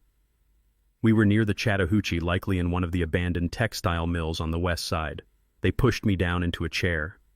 I felt the zip ties tightening around my ankles, securing me to the legs. Someone ripped the hood off my head. The light was blinding at first. I blinked, trying to focus. I was in a large, empty space. Dust motes danced in the beams of sunlight, cutting through the boarded-up windows. 3 men stood around me wearing ski masks and holding baseball bats. They looked like cheap muscle, the kind you hire for a few $100 and a case of beer. But the man standing in front of me was not wearing a mask. He was wearing a torn suit, the same one he had worn in court. His tie was gone. His shirt was stained with sweat. He held a pistol in his hand, a black Glock that looked too big for his grip. His hand was shaking so bad the barrel was waving around like a conductor's baton. "Hello, Dad," Chase said. His voice was high and tight. I looked at him. I didn't see a villain. I saw a child playing with matches in a room full of dynamite. "You are making a mistake, Chase," I said calmly. My voice sounded loud in the empty warehouse. "A very big mistake. Kidnapping is a federal crime. Life in prison." "Shut up!" Chase screamed. He stepped forward and pressed the gun against my forehead. The metal was cold against my skin. "Shut up! I am done listening to your lectures. I am done with your lessons. You think you are so smart. You think you are untouchable because you have a judge in your pocket. Well, the judge isn't here now, is he? It is just you and me." He pulled the gun back and paced nervously. "You forced me to do this," he muttered, more to himself than to me. "You left me no choice. I tried to be nice. I tried to be legal. But you had to humiliate me. You had to show off. Now we do it my way." He reached into his jacket and pulled out a document. It was crumpled and stained. He smoothed it out on a rusty metal table next to me. "Sign it," he said. I looked at the paper. It was a transfer of ownership deed. It transferred 100% of the shares of King Logistics LLC to Chase Sterling. It gave him everything. The parking decks, the warehouses, the land, the accounts. "This is what you want," I asked. "You want the company." "I want the money," Chase yelled. "The Italians gave me until noon tomorrow. If I don't pay them, they are going to kill me. Do you understand? They are going to skin me alive, so you are going to kill me instead," I asked. "I will if I have to," he said, his eyes wide and manic. "I will bury you in this foundation and nobody will ever find you. You are just an old man who wandered off. Another senile tragedy." He shoved a pen into my hand. "Sign it. Sign it now, and maybe I will let you live." Maybe I will just leave you here for a few days until the check clears. I held the pen. I looked at the document. I looked at the gun in his hand. He was trembling. He was terrified. He wasn't a killer. He was a desperate coward who had gotten in over his head. You really think this is going to work? I asked.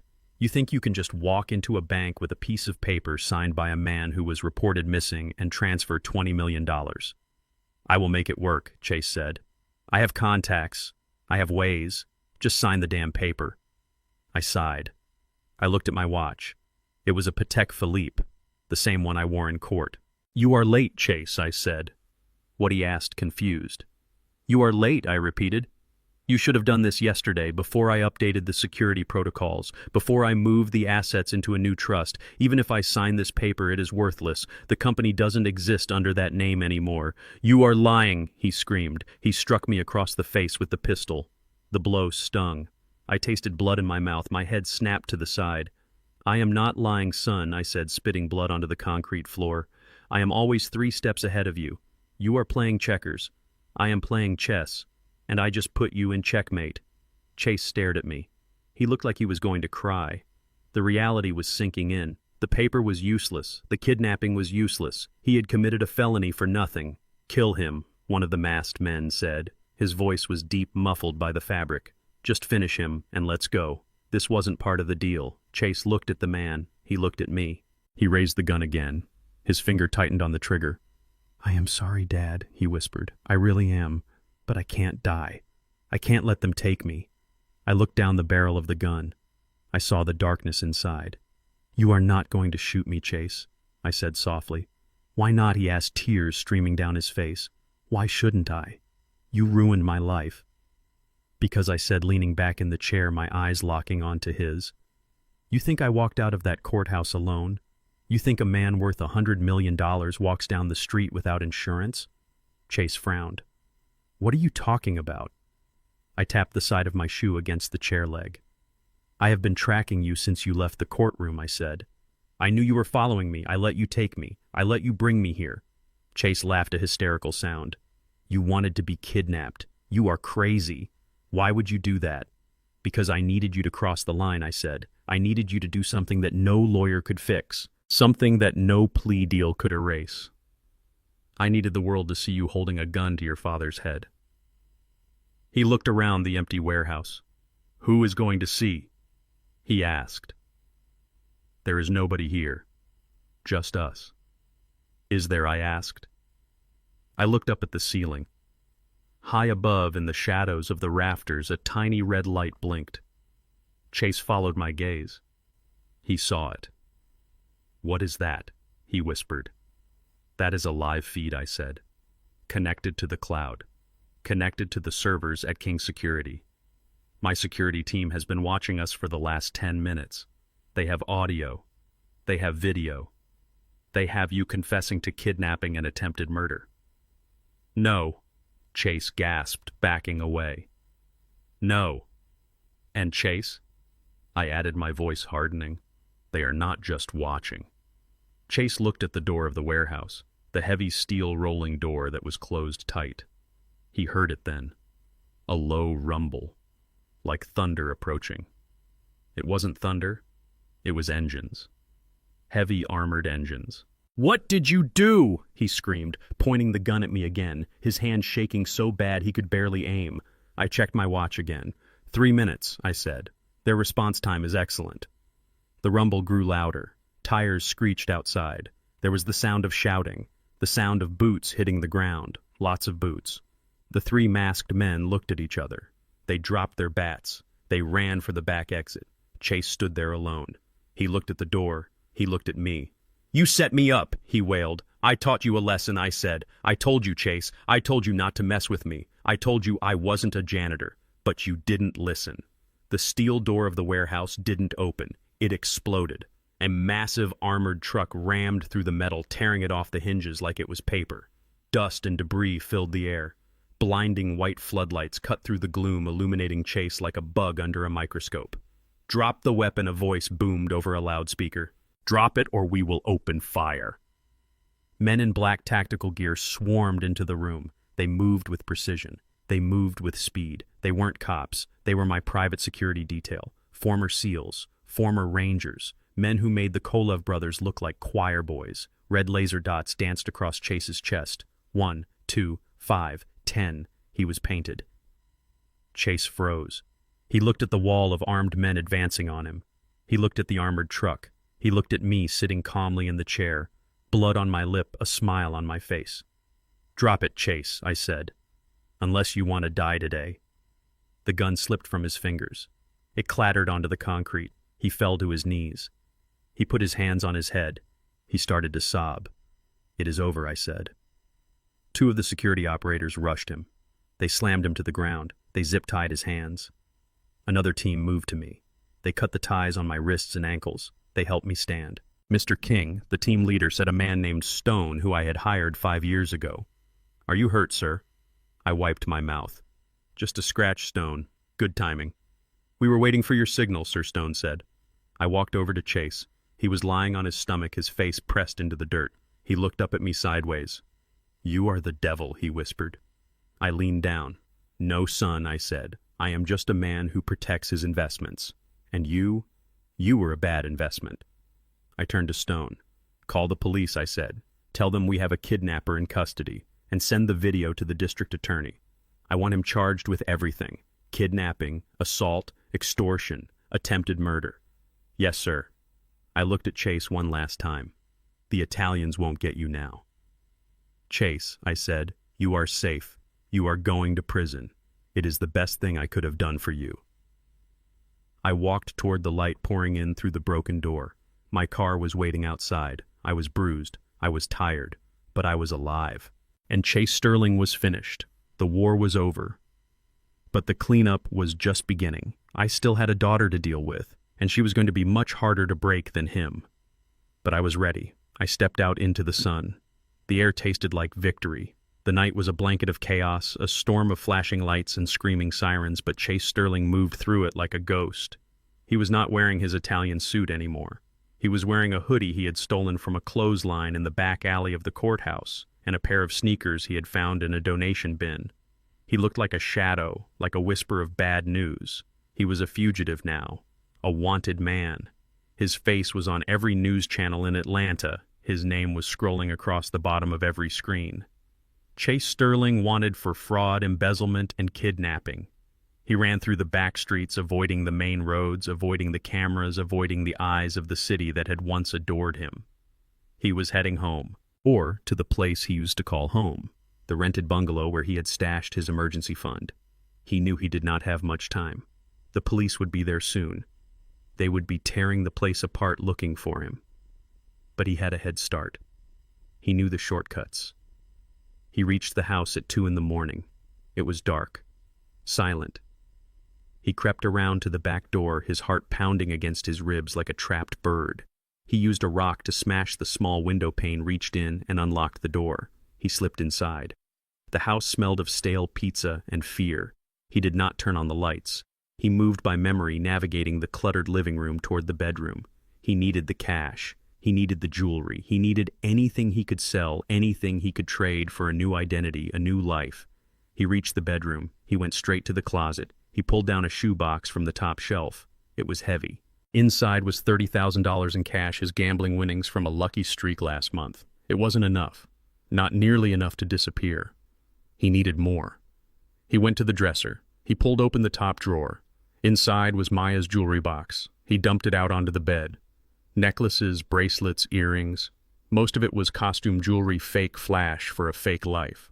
But there were a few real pieces. A diamond tennis bracelet I had given her for graduation, a pair of emerald earrings from her mother, and her engagement ring, the ring he had bought with stolen money.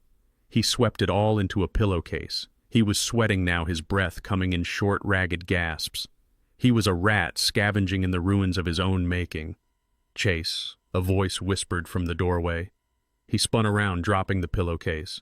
Maya stood there. She was wearing a nightgown, her hair messy, her eyes wide with shock. She held a kitchen knife in her hand, but she wasn't pointing it at him. She was holding it like a shield. "Maya," he breathed. His voice was a rasp. "Baby, it is me." "What are you doing here?" she asked, her voice trembling. "You are supposed to be in jail. The news said—" "The news is lying," he hissed, taking a step toward her. "It is all lies, Maya. Your father, he set me up. He paid the cops. He paid the judge. I had to run. I had to survive." He took another step. "Put the knife down, baby," he said. "Come with me. We can leave. We can go to Mexico. We can start over. Just you and me, like we planned." Maya looked at him. She looked at the pillowcase on the bed bulging with her jewelry. She looked at the shoebox of cash. "You are stealing from me," she whispered. "You are taking my things." "It is our things," Chase snapped. "We are a team, remember. What is yours is mine. I need this, Maya. I need it to get us out." "No," she said, backing away. "You need it to save yourself. You left me, Chase. You left me in that courtroom. You ran away and left me to face him alone." "I didn't have a choice," he shouted, losing his patience. "They were going to kill me. The Russians—" "The Russians aren't here," Maya screamed. "It is just you. You and your lies." She raised the knife. Her hand was shaking, but her eyes were clear. For the first time in years, she saw him. She saw the coward. She saw the thief. "Get out," she said. "Get out of my house." Chase stared at her. He saw the defiance. He saw the rejection. And something in him snapped. The last tether to humanity broke. "You stupid bitch," he snarled. He lunged. He didn't go for the knife. He went for her throat. He tackled her. They hit the floor hard. The knife clattered away, sliding under the bed. Chase was on top of her, his hands around her neck, squeezing, choking the life out of the woman who had given him everything.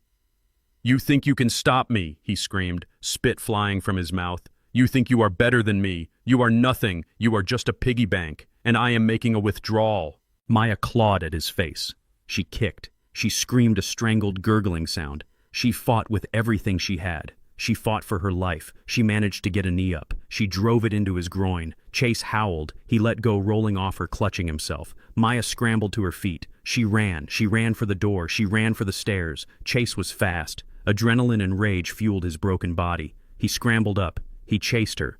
Maya reached the top of the stairs. She looked back. Chase was right behind her, his face a mask of pure evil. "No," she screamed. Chase didn't stop. He didn't hesitate. He shoved her. He put both hands on her back and pushed with all his strength. Maya flew forward. Her feet left the ground. She seemed to hang in the air for a second, a suspended moment of horror. Then gravity took her. She fell. She tumbled down the stairs, a rag doll of limbs and hair. Thud, crack, thud. She hit the bottom landing on the hardwood floor of the foyer. She lay there, twisted and still. Her leg was bent at an unnatural angle. Her head was resting in a growing pool of dark blood.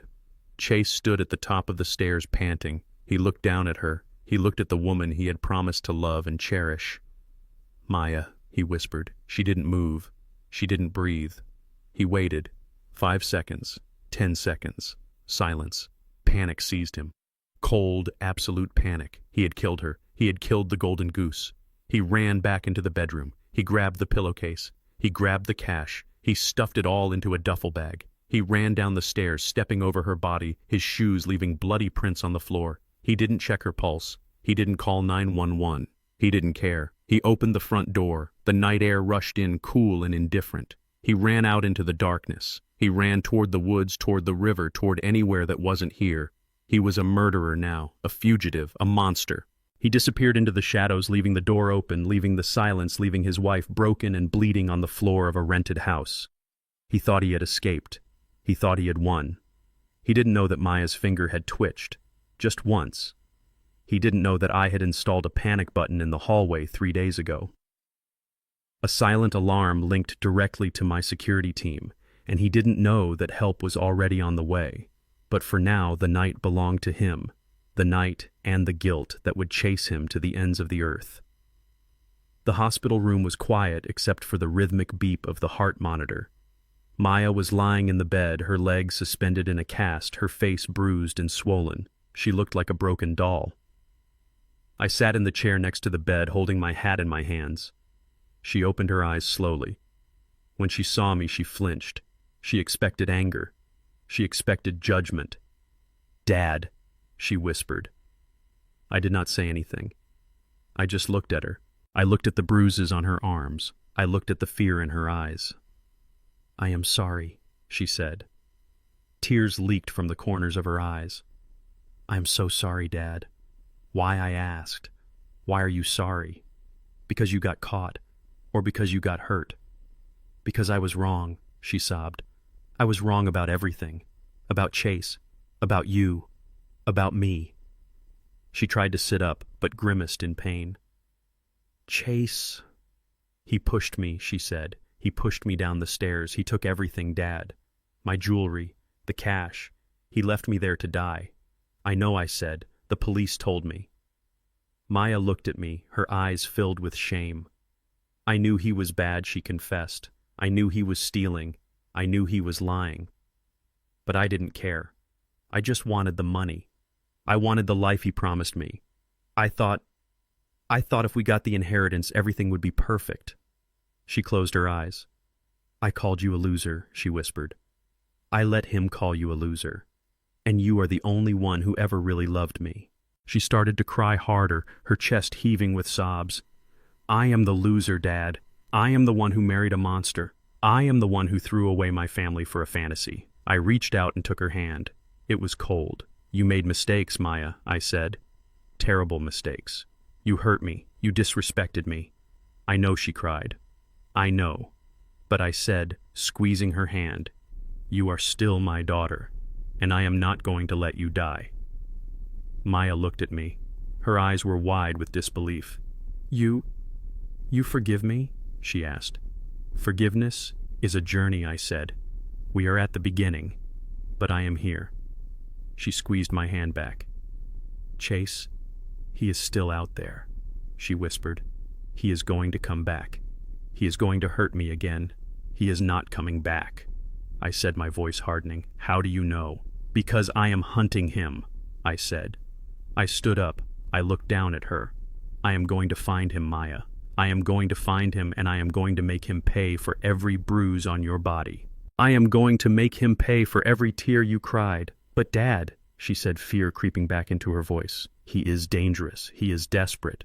So am I said. I leaned down and kissed her forehead. Rest now, I said. Get strong. But what about me? She asked. What am I going to do? I have nothing. Dad, no home, no money, no husband. You have a father, I said, and you have a choice. A choice. You can lie here and feel sorry for yourself, I said. Or you can get up, you can heal, and you can start over. Start over, how she asked. By working, I said. By earning your life. I will help you. I will pay for the hospital. I will give you a place to stay. But you are going to work, Maya. You are going to learn what it means to build something real. She looked at me. She looked at her cast. She looked at the window. I want to, she whispered. I want to be like you, Dad. I want to be strong. Then start by healing, I said. I walked to the door. Dad, she called out. I stopped. I love you, she said. I looked back at her. I know, I said. I walked out into the hallway. My heart was heavy, but my resolve was steel. Maya was safe, for now. But Chase Sterling was still out there. He was running with my daughter's jewelry and my money. He was running from the law. But he couldn't run from me. I pulled out my phone. I dialed a number. Find him, I said. I walked toward the elevator. The hunt was on, and I was the predator. The city of Atlanta was a grid of shadows and neon, but tonight every eye was looking for one man. Chase Sterling was a ghost in the machine, a fugitive running from the law, from his debts, and from the wreckage of his own ego. But he wasn't just running from the police. He was running from something much worse. He was running from a price tag. I sat in my penthouse study, the lights dimmed, the city sprawl glittering below me like a circuit board. On the screen in front of me was a live feed of the dark web forum where information was currency. I had posted a bounty, $1 million, cash, to anyone who could deliver the location of Chase Sterling. The underworld lit up like a Christmas tree. Snitches, low-level hustlers, and high-level fixers were all scrambling. Chase thought he could hide in the cracks. He didn't realize I had just poured gold into the cracks. Every bartender, every taxi driver, every motel clerk was now a hunter. And Chase was the fox. My phone buzzed. It wasn't the police. It was a number I didn't recognize. It was encrypted. Mr. King, a voice said. It was smooth-accented, smelling of expensive cigars and old violence. We found your lost sheep. Who is this? I asked, though I already knew. Let's just say we share a mutual interest in bad investments, the voice said. We have him. He was trying to buy a fake passport in Little 5 Points. He's distressed. Where? I asked. The old meatpacking district, the voice said. Warehouse 4. Come alone, and bring your checkbook. I hung up. I didn't call the police, not yet. This was personal. I called James. Get the car, I said. We're going for a ride. The warehouse was a hulking skeleton of brick and iron abandoned since the 90s. It smelled of rust and dried blood. I walked in my footsteps echoing in the vast empty space. I was wearing my black suit, my coat draped over my shoulders like a cape. I didn't look like a victim. I looked like the boss. In the center of the room, under a single flickering bulb, Chase was tied to a chair. He looked worse than he had in the hospital. His face was bruised, his lips split. His suit, the one he had worn to destroy me, was shredded. He was sobbing quietly, his head hanging low. Standing around him were 3 men. They were dressed in sharp suits, but their eyes were dead. The man in the middle stepped forward. He was older, with silver hair and a scar running down his cheek. This was Caprio, the head of the family. Mr. King, Caprio said, extending a hand. A pleasure. Your reputation precedes you. They say you own half the city. I shook his hand. My grip was firm. I own what I build, Mr. Caprio, and I pay what I owe. Admirable, Caprio said. He gestured to Chase. This one, however, he borrows what he can't pay. $5 million plus interest. He told us he had it. He told us his wife was rich. He lied. Chase looked up. He saw me. His eyes widened in disbelief. Luther, he whispered. Luther, help me. They're going to kill me. Please, I'll do anything. Shut up, Caprio said casually, backhanding him. Chase's head snapped back. He's useless to us. Caprio continued, wiping his hand on a handkerchief.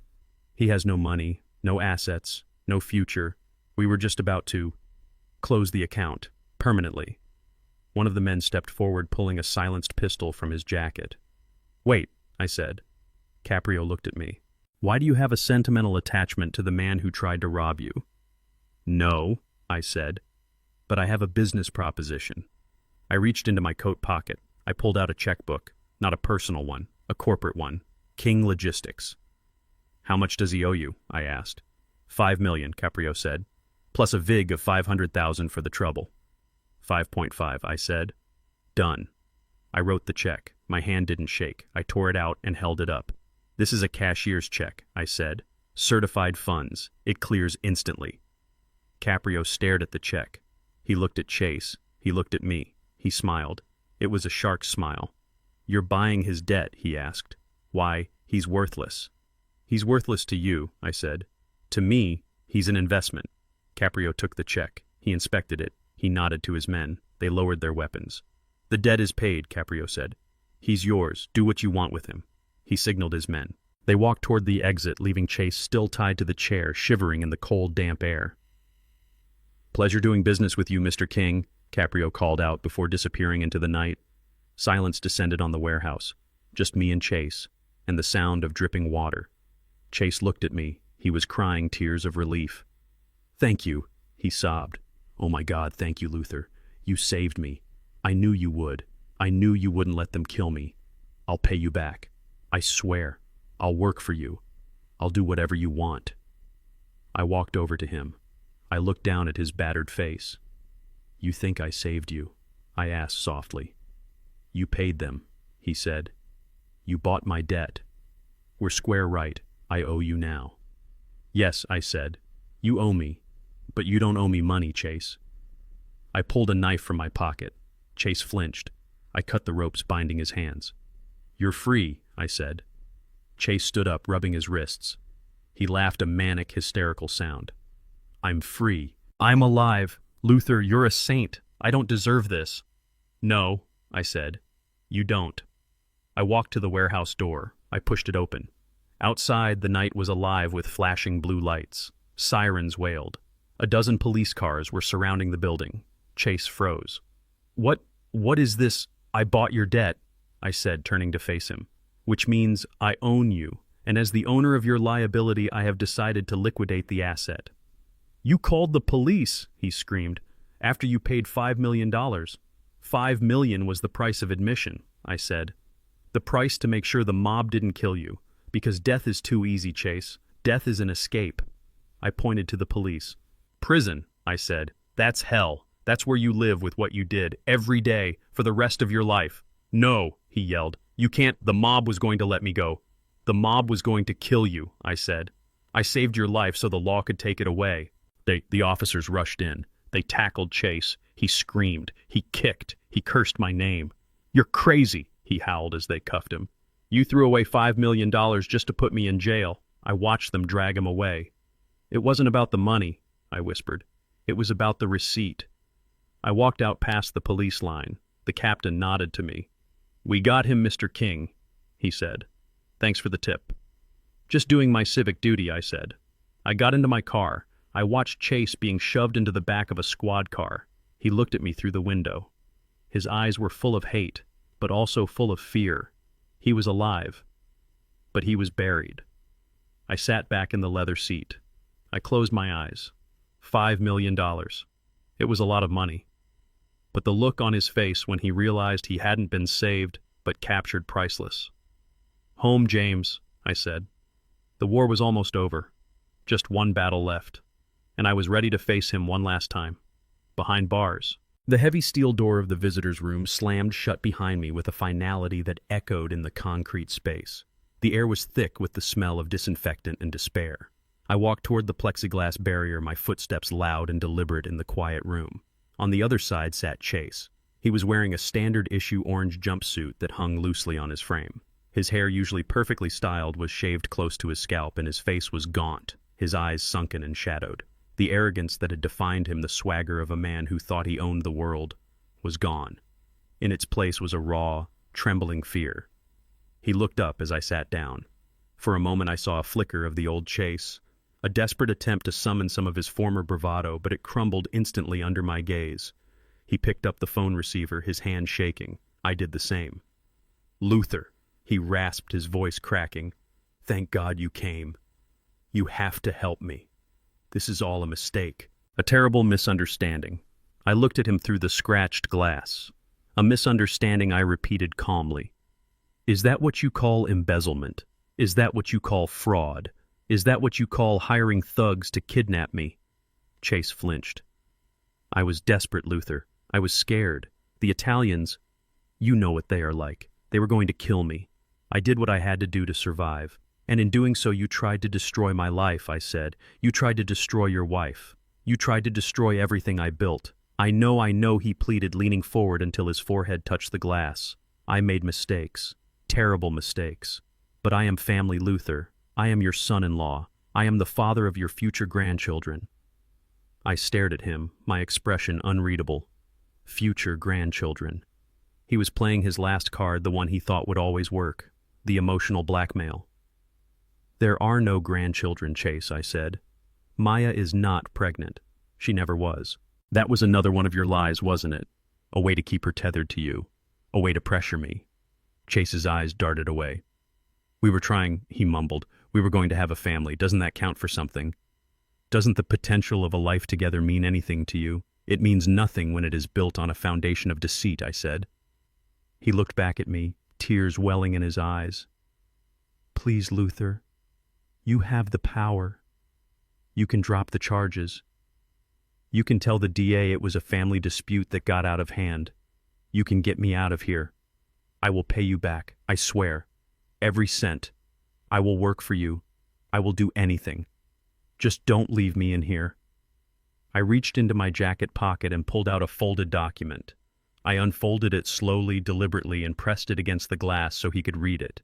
It was a divorce decree. Signed by Maya, notarized, final. "What is this?" Chase whispered, his face draining of color. "It is your freedom," I said. "From Maya.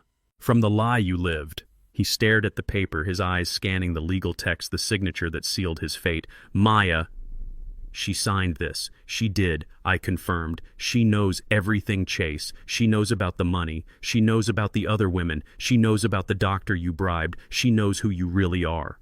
No, he moaned, shaking his head. She loves me. She wouldn't do this. You forced her. You made her sign it. I didn't force her to do anything I said. I just showed her the truth, and the truth set her free. Chase slumped back in his chair, defeated, the last vestiges of hope drained from his face.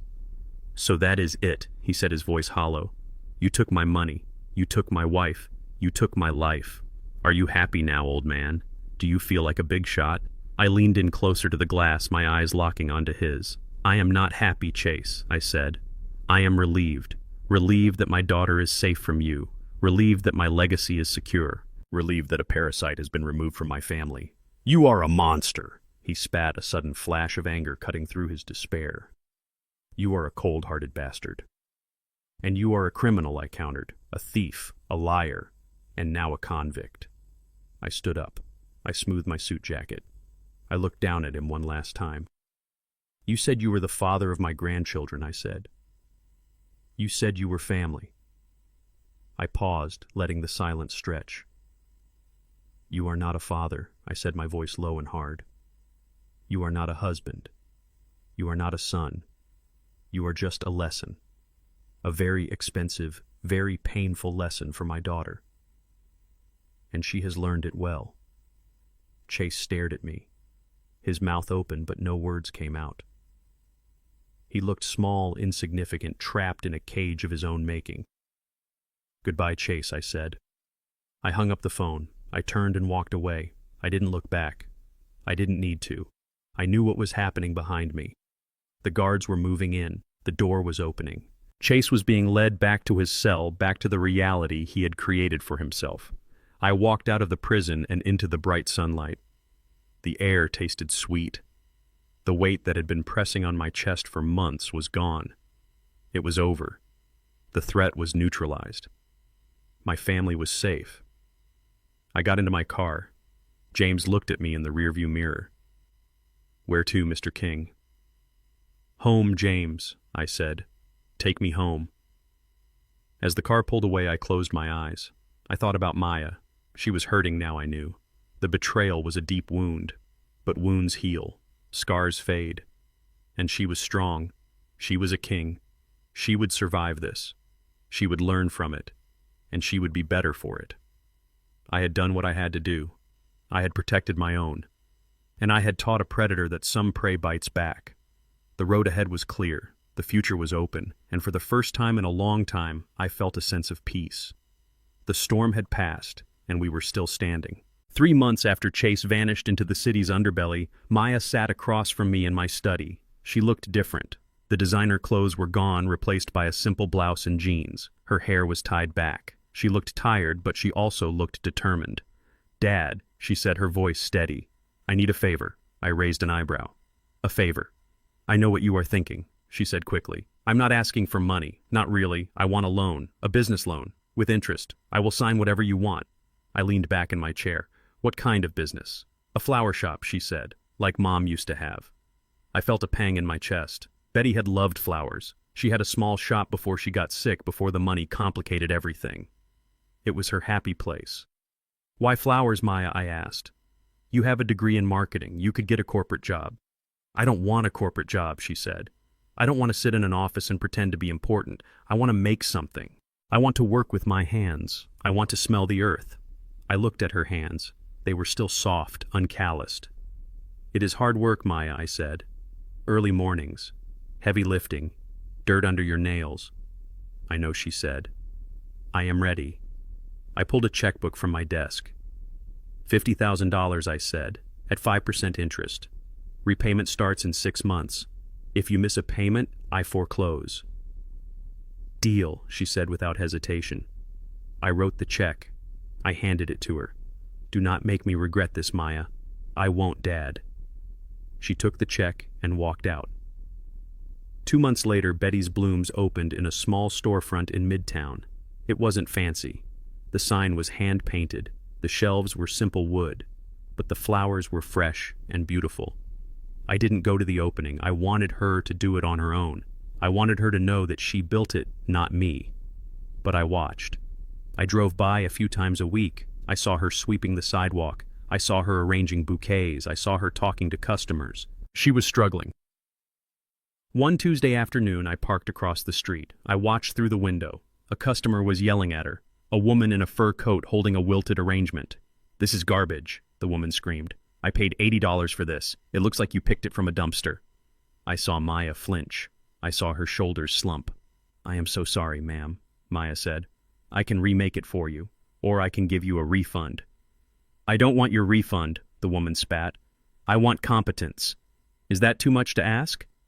You are just like every other lazy millennial. Useless." The woman threw the flowers on the floor, vase and all. It shattered. Water and stems went everywhere. "Clean it up," the woman said, and she stormed out. Maya stood there, staring at the mess. She looked like she was going to cry. She looked like she was going to quit. I put my hand on the door handle of my car. I wanted to go in there. I wanted to help her clean up. I wanted to tell her it was okay, but I stopped myself. If I helped her, she would never learn. She would never find her own strength. I watched. Maya took a deep breath. She wiped her eyes. She went to the back room and got a broom and a dustpan. She knelt down. She swept up the glass. She picked up the flowers. Then she did something that surprised me. She took the unbroken stems, the ones that were still good, and she put them in a bucket of water. She didn't throw them away. She saved them. A young couple walked in a few minutes later. They looked nervous. The boy was holding the girl's hand. "We are looking for something for my mom," the boy said. "She is in the hospital, but we don't have much money." Maya smiled. It was a tired smile, but it was genuine. "I have just the thing," she said. She took the salvaged flowers, the ones the angry woman had discarded, and she arranged them into a simple, elegant bouquet. She wrapped them in brown paper and tied it with a ribbon. "How much?" the boy asked, reaching for his wallet. Maya looked at them. She looked at the flowers that had been trash 5 minutes ago. "On the house," she said. The boy's face lit up. "Really? Really," she said. "Just tell your mom to feel better." The couple thanked her profusely. They walked out holding the flowers like they were gold. Maya watched them go. She wasn't crying anymore. She was smiling, a real smile, a smile of satisfaction. She had turned a disaster into a blessing. She had taken something broken and made it beautiful. She picked up the broom and finished sweeping. She hummed a little tune. I sat in my car and I cried. Just a little. My daughter was back. The real Maya. The one Betty had raised. She didn't need my money. She didn't need my protection. She had found something better. She had found herself. I started the engine and drove away. She was going to be okay. But the test wasn't over. Chase was still out there, and he wasn't going to let her be happy. I knew he was watching too. I knew he was waiting for his moment. And I knew I had to be ready when he made his move. 2 years had passed since the storm. Betty's Blooms had grown from a small storefront into a thriving business. Maya worked there every day, her hands calloused, her smile genuine. She had learned the rhythm of hard work, the satisfaction of creating something beautiful from the earth. She had even started teaching floral arrangement classes to underprivileged kids on the weekends. I watched from a distance, always watching. I saw the way she interacted with customers, the patience she showed, the pride she took in her work. She was no longer the entitled socialite who had demanded an inheritance. She was a woman who had built a life. But every structure needs a stress test. One Tuesday morning, a black sedan pulled up in front of the shop. A man in a suit got out. He carried a briefcase and an air of arrogance that reminded me of Chase. His name was Mr. Sterling. No relation to Kyle, but the similarity in demeanor was striking. He was a developer, or so he claimed. I watched from my car parked across the street as he walked into the shop. I had hired him. He was an actor, a very expensive one, playing the role of a ruthless businessman. Inside the shop, Maya was arranging a bouquet of lilies. She looked up when the man entered. "Can I help you?" she asked, wiping her hands on her apron. "Maya Barnes," the man asked, looking around the shop with a critical eye. "I represent a consortium interested in acquiring this property." Maya frowned. "This property isn't for sale." "Everything is for sale, Ms. Barnes," the man said, placing his briefcase on the counter. "We're planning a luxury condominium complex on this block. We've already acquired the neighboring lots. Your shop is the last piece of the puzzle." He opened the briefcase and pulled out a contract. "We're prepared to offer you $300,000 for the lease and the business," he said. "Cash. Today. $300,000. It was a fortune for a small flower shop. It was enough to pay off her loan to me instantly. It was enough to buy a new car, a new wardrobe, a ticket back to her old life. I leaned forward in my seat, watching through the window. This was it. The final exam. Maya looked at the contract. She looked at the number. 300,000, she repeated. Plus a relocation bonus, the man added smoothly. 50,000. You could start over somewhere else. Or just retire. It's a lot of money for flowers. Maya picked up the contract. She read it carefully.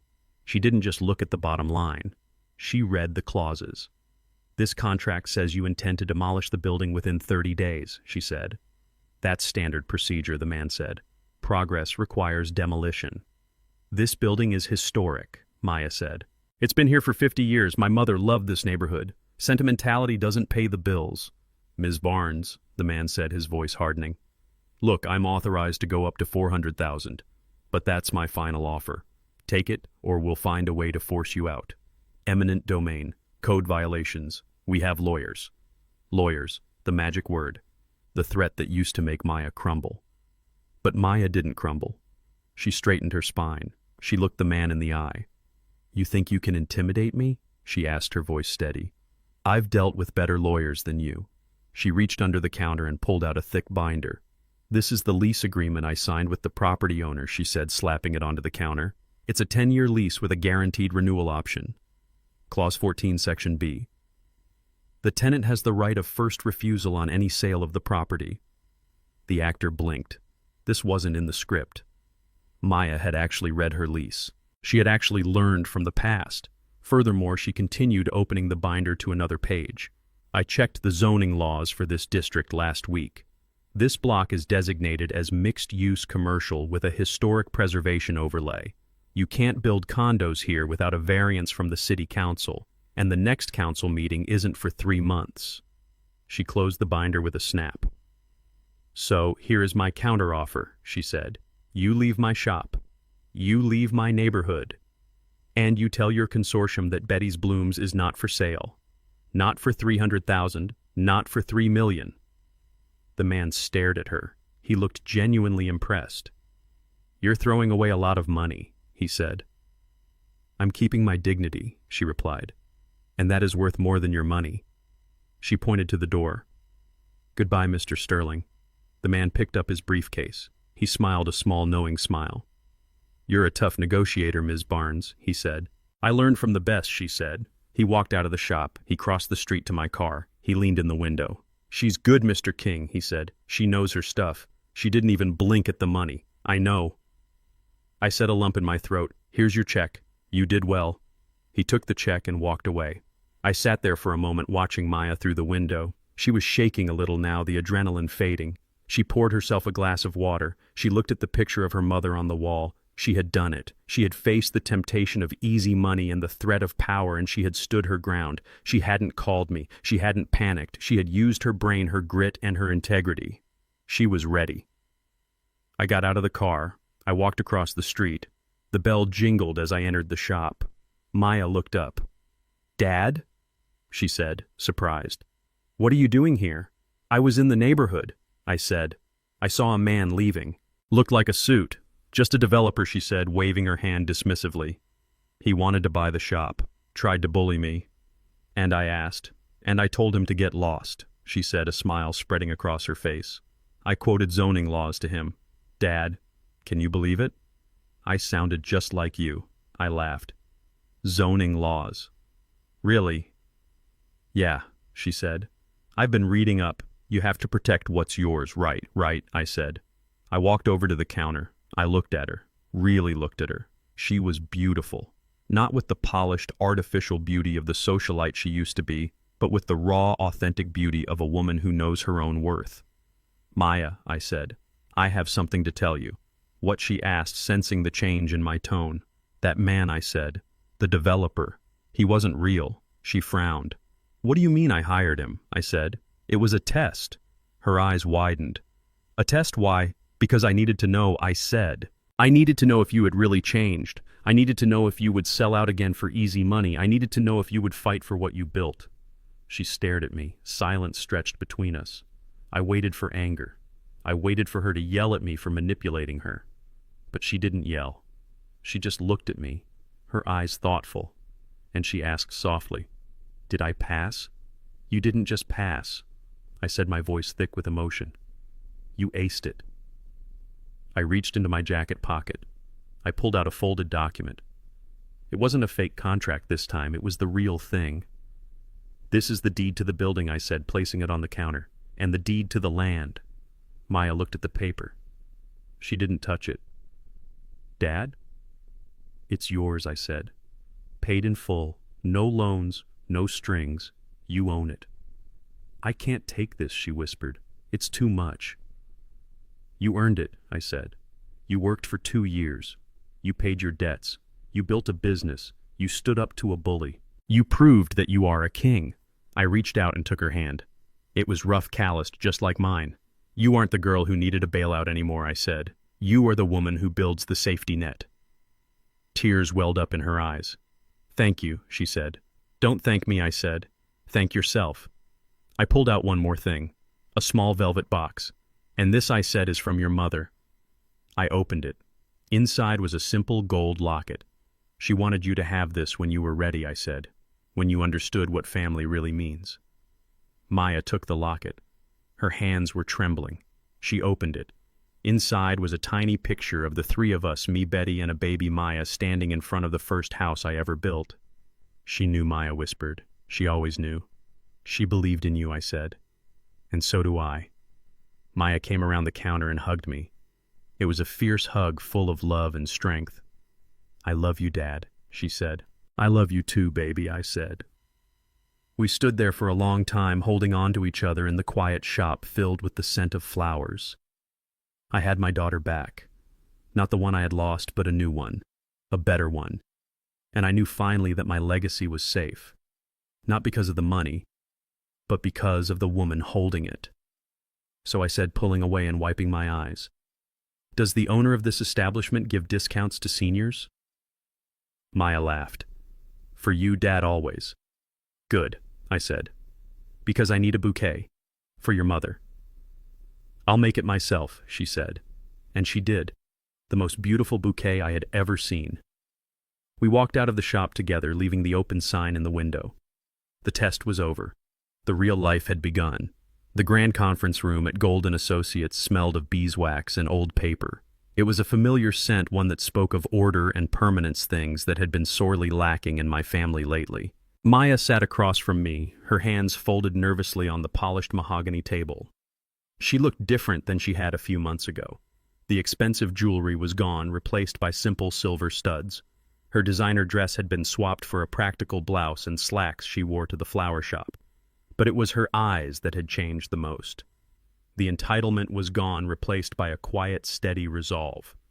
Mr. Gold cleared his throat, adjusting his glasses. He opened a thick leather binder, the sound echoing slightly in the quiet room.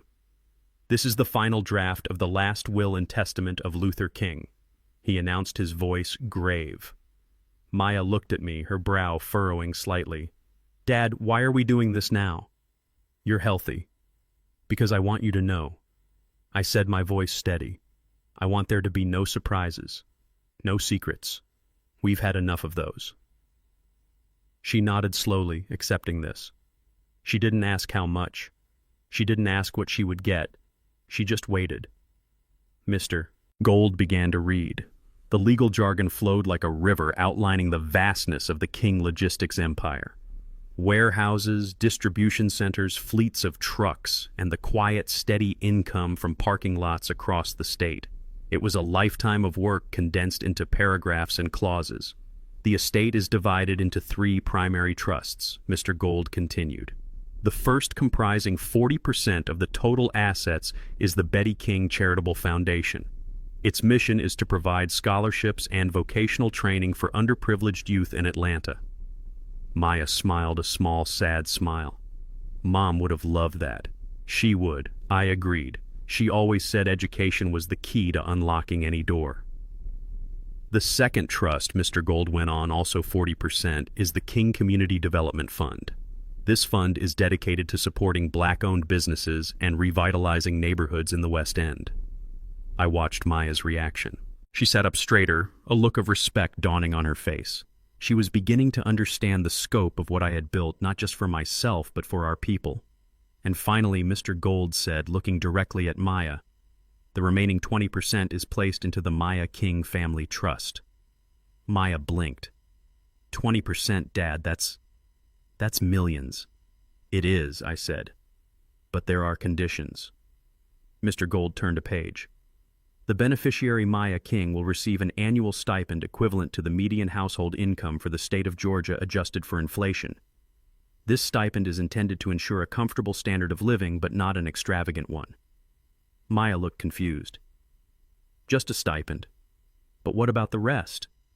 The principal remains in the trust, Mr. Gold explained. It is invested to grow. Every 5 years, the trust will disperse a bonus based on the beneficiary's personal earned income. For every dollar you earn through your own employment or business, the trust will match it. Match it? Maya asked, her voice a whisper. Dollar for dollar, I said. If you work hard at the flower shop and make $50,000 a year, the trust gives you another 50. If you grow the business and make 100,000, the trust gives you 100. Maya stared at me, her mouth slightly open. You're incentivizing me to work. I'm incentivizing you to build, I corrected her, to create value. Not just consume it, but... Why, she asked, tears welling in her eyes. Why not just give it to me? You know I've changed. You know I'm not like Chase. I know, I said softly, and I am proud of you, Maya. So proud. But money is a heavy burden if you haven't built the muscles to carry it. I stood up and walked over to the window, looking out at the city skyline. Money isn't the destination, Maya, I said, my voice thick with emotion. It's a tool, like a hammer or a saw. In the right hands, it can build a cathedral. In the wrong hands, it can destroy everything. I turned back to face her. Chase let money become his master. He served it, he worshipped it, and it ate him alive. I won't let that happen to you. I want you to be the master of your money, not its slave. Maya wiped a tear from her cheek. She looked down at the legal document, at the black ink that defined her future. And if I need more, she asked, for an emergency or for a family. There are provisions for medical emergencies and education, Mr. Gold interjected. Your father has thought of everything. But for luxuries, for fancy cars and big houses, I asked. No, those you have to earn. Maya stood up. She walked over to me and took my hands in hers. Her grip was strong, calloused from thorns and wire. You're right, she said.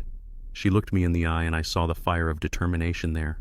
You're absolutely right. I don't want to be given a life, Dad. I want to make one. I squeezed her hands. That's my girl. She looked at the document again. Can I add something, she asked Mr. Gold. Mr. Gold looked surprised. To the will, to the trust, she said. I want a clause that says if I ever lose my way again, if I start acting like I used to, the stipend stops. I looked at her stunned. You want to put a probation clause on yourself? I want to be accountable, she said firmly. To you, to Mom, and to myself. Mr. Gold smiled. I can draft that addendum, he said. As we left the office, the sun was setting, casting long shadows across the pavement. Maya linked her arm in mine. Dinner at my place, she asked. I'm making lasagna, Mom's recipe. I'd love that, I said. We walked down the street, a father and daughter not bound by a checkbook but by respect. I had built an empire of concrete and steel, but looking at Maya walking tall and proud beside me, I knew I had finally built something that would last forever. A legacy. The sun was setting over Atlanta, casting long golden shadows across the lawn of the estate. It was a Sunday evening, 7 years after the war had ended. I sat in my favorite rocking chair on the wrap-around porch, the wood creaking rhythmically back and forth. I was 80 years old now. My hair was completely white. My movements were slower and my hands shook a little when I held my coffee cup. But my mind was still sharp. My eyes were still clear. I took a deep breath. The air smelled of hickory smoke and grilled chicken. It did not smell of fear. It did not smell of greed. It smelled of home. Inside the house, I could hear laughter. It was a sound that had been missing from these walls for a long time. Through the open window, I watched my daughter Maya chopping vegetables at the kitchen island. She was wearing a simple sundress and an apron. She was not wearing diamonds.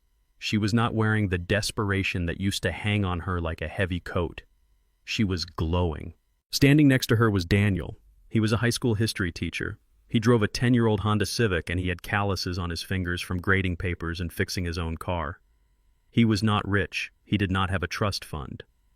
But he looked at my daughter like she was the sun and the moon, and he treated me with the kind of respect you cannot buy. He was chopping onions, crying a little, and Maya was laughing at him, wiping his face with a towel. He kissed her cheek. It was a small gesture, simple and honest. I smiled. It had taken 7 years to get here, 7 years of hard work, 7 years of rebuilding from the ashes.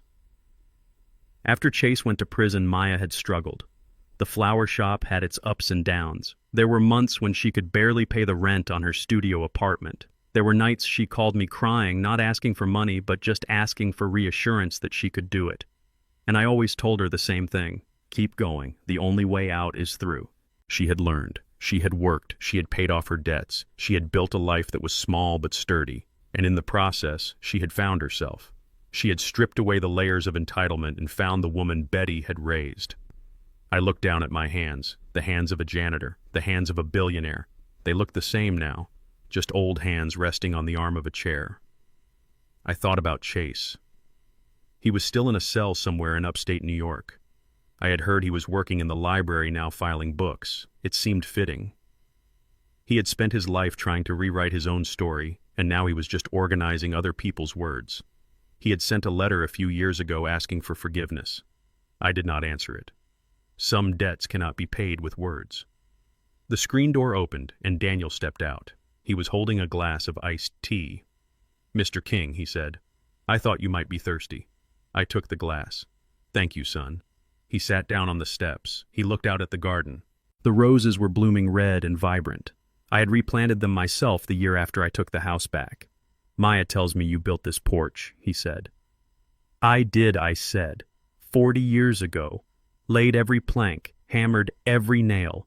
"It is good work," Daniel said, running his hand over the wood. "Solid. It stood the test of time." "It had to," I said. "It had a lot of weight to carry." He smiled. He knew the history. Maya had told him everything. She did not hide her past. She did not hide her mistakes. She wore them like armor. That was how I knew she was ready. That was how I knew she was safe. Maya came out wiping her hands. "Dinner is almost ready, Dad," she said. "Are you hungry?" "I am always hungry," I said. She came over and kissed my forehead. She smelled of onions and soap. "I love you, Dad," she whispered. "I love you too, kid." She went back inside with Daniel. I watched them go. They were a team. They were building a life together, brick by brick. They did not need my millions. They did not need the trust fund.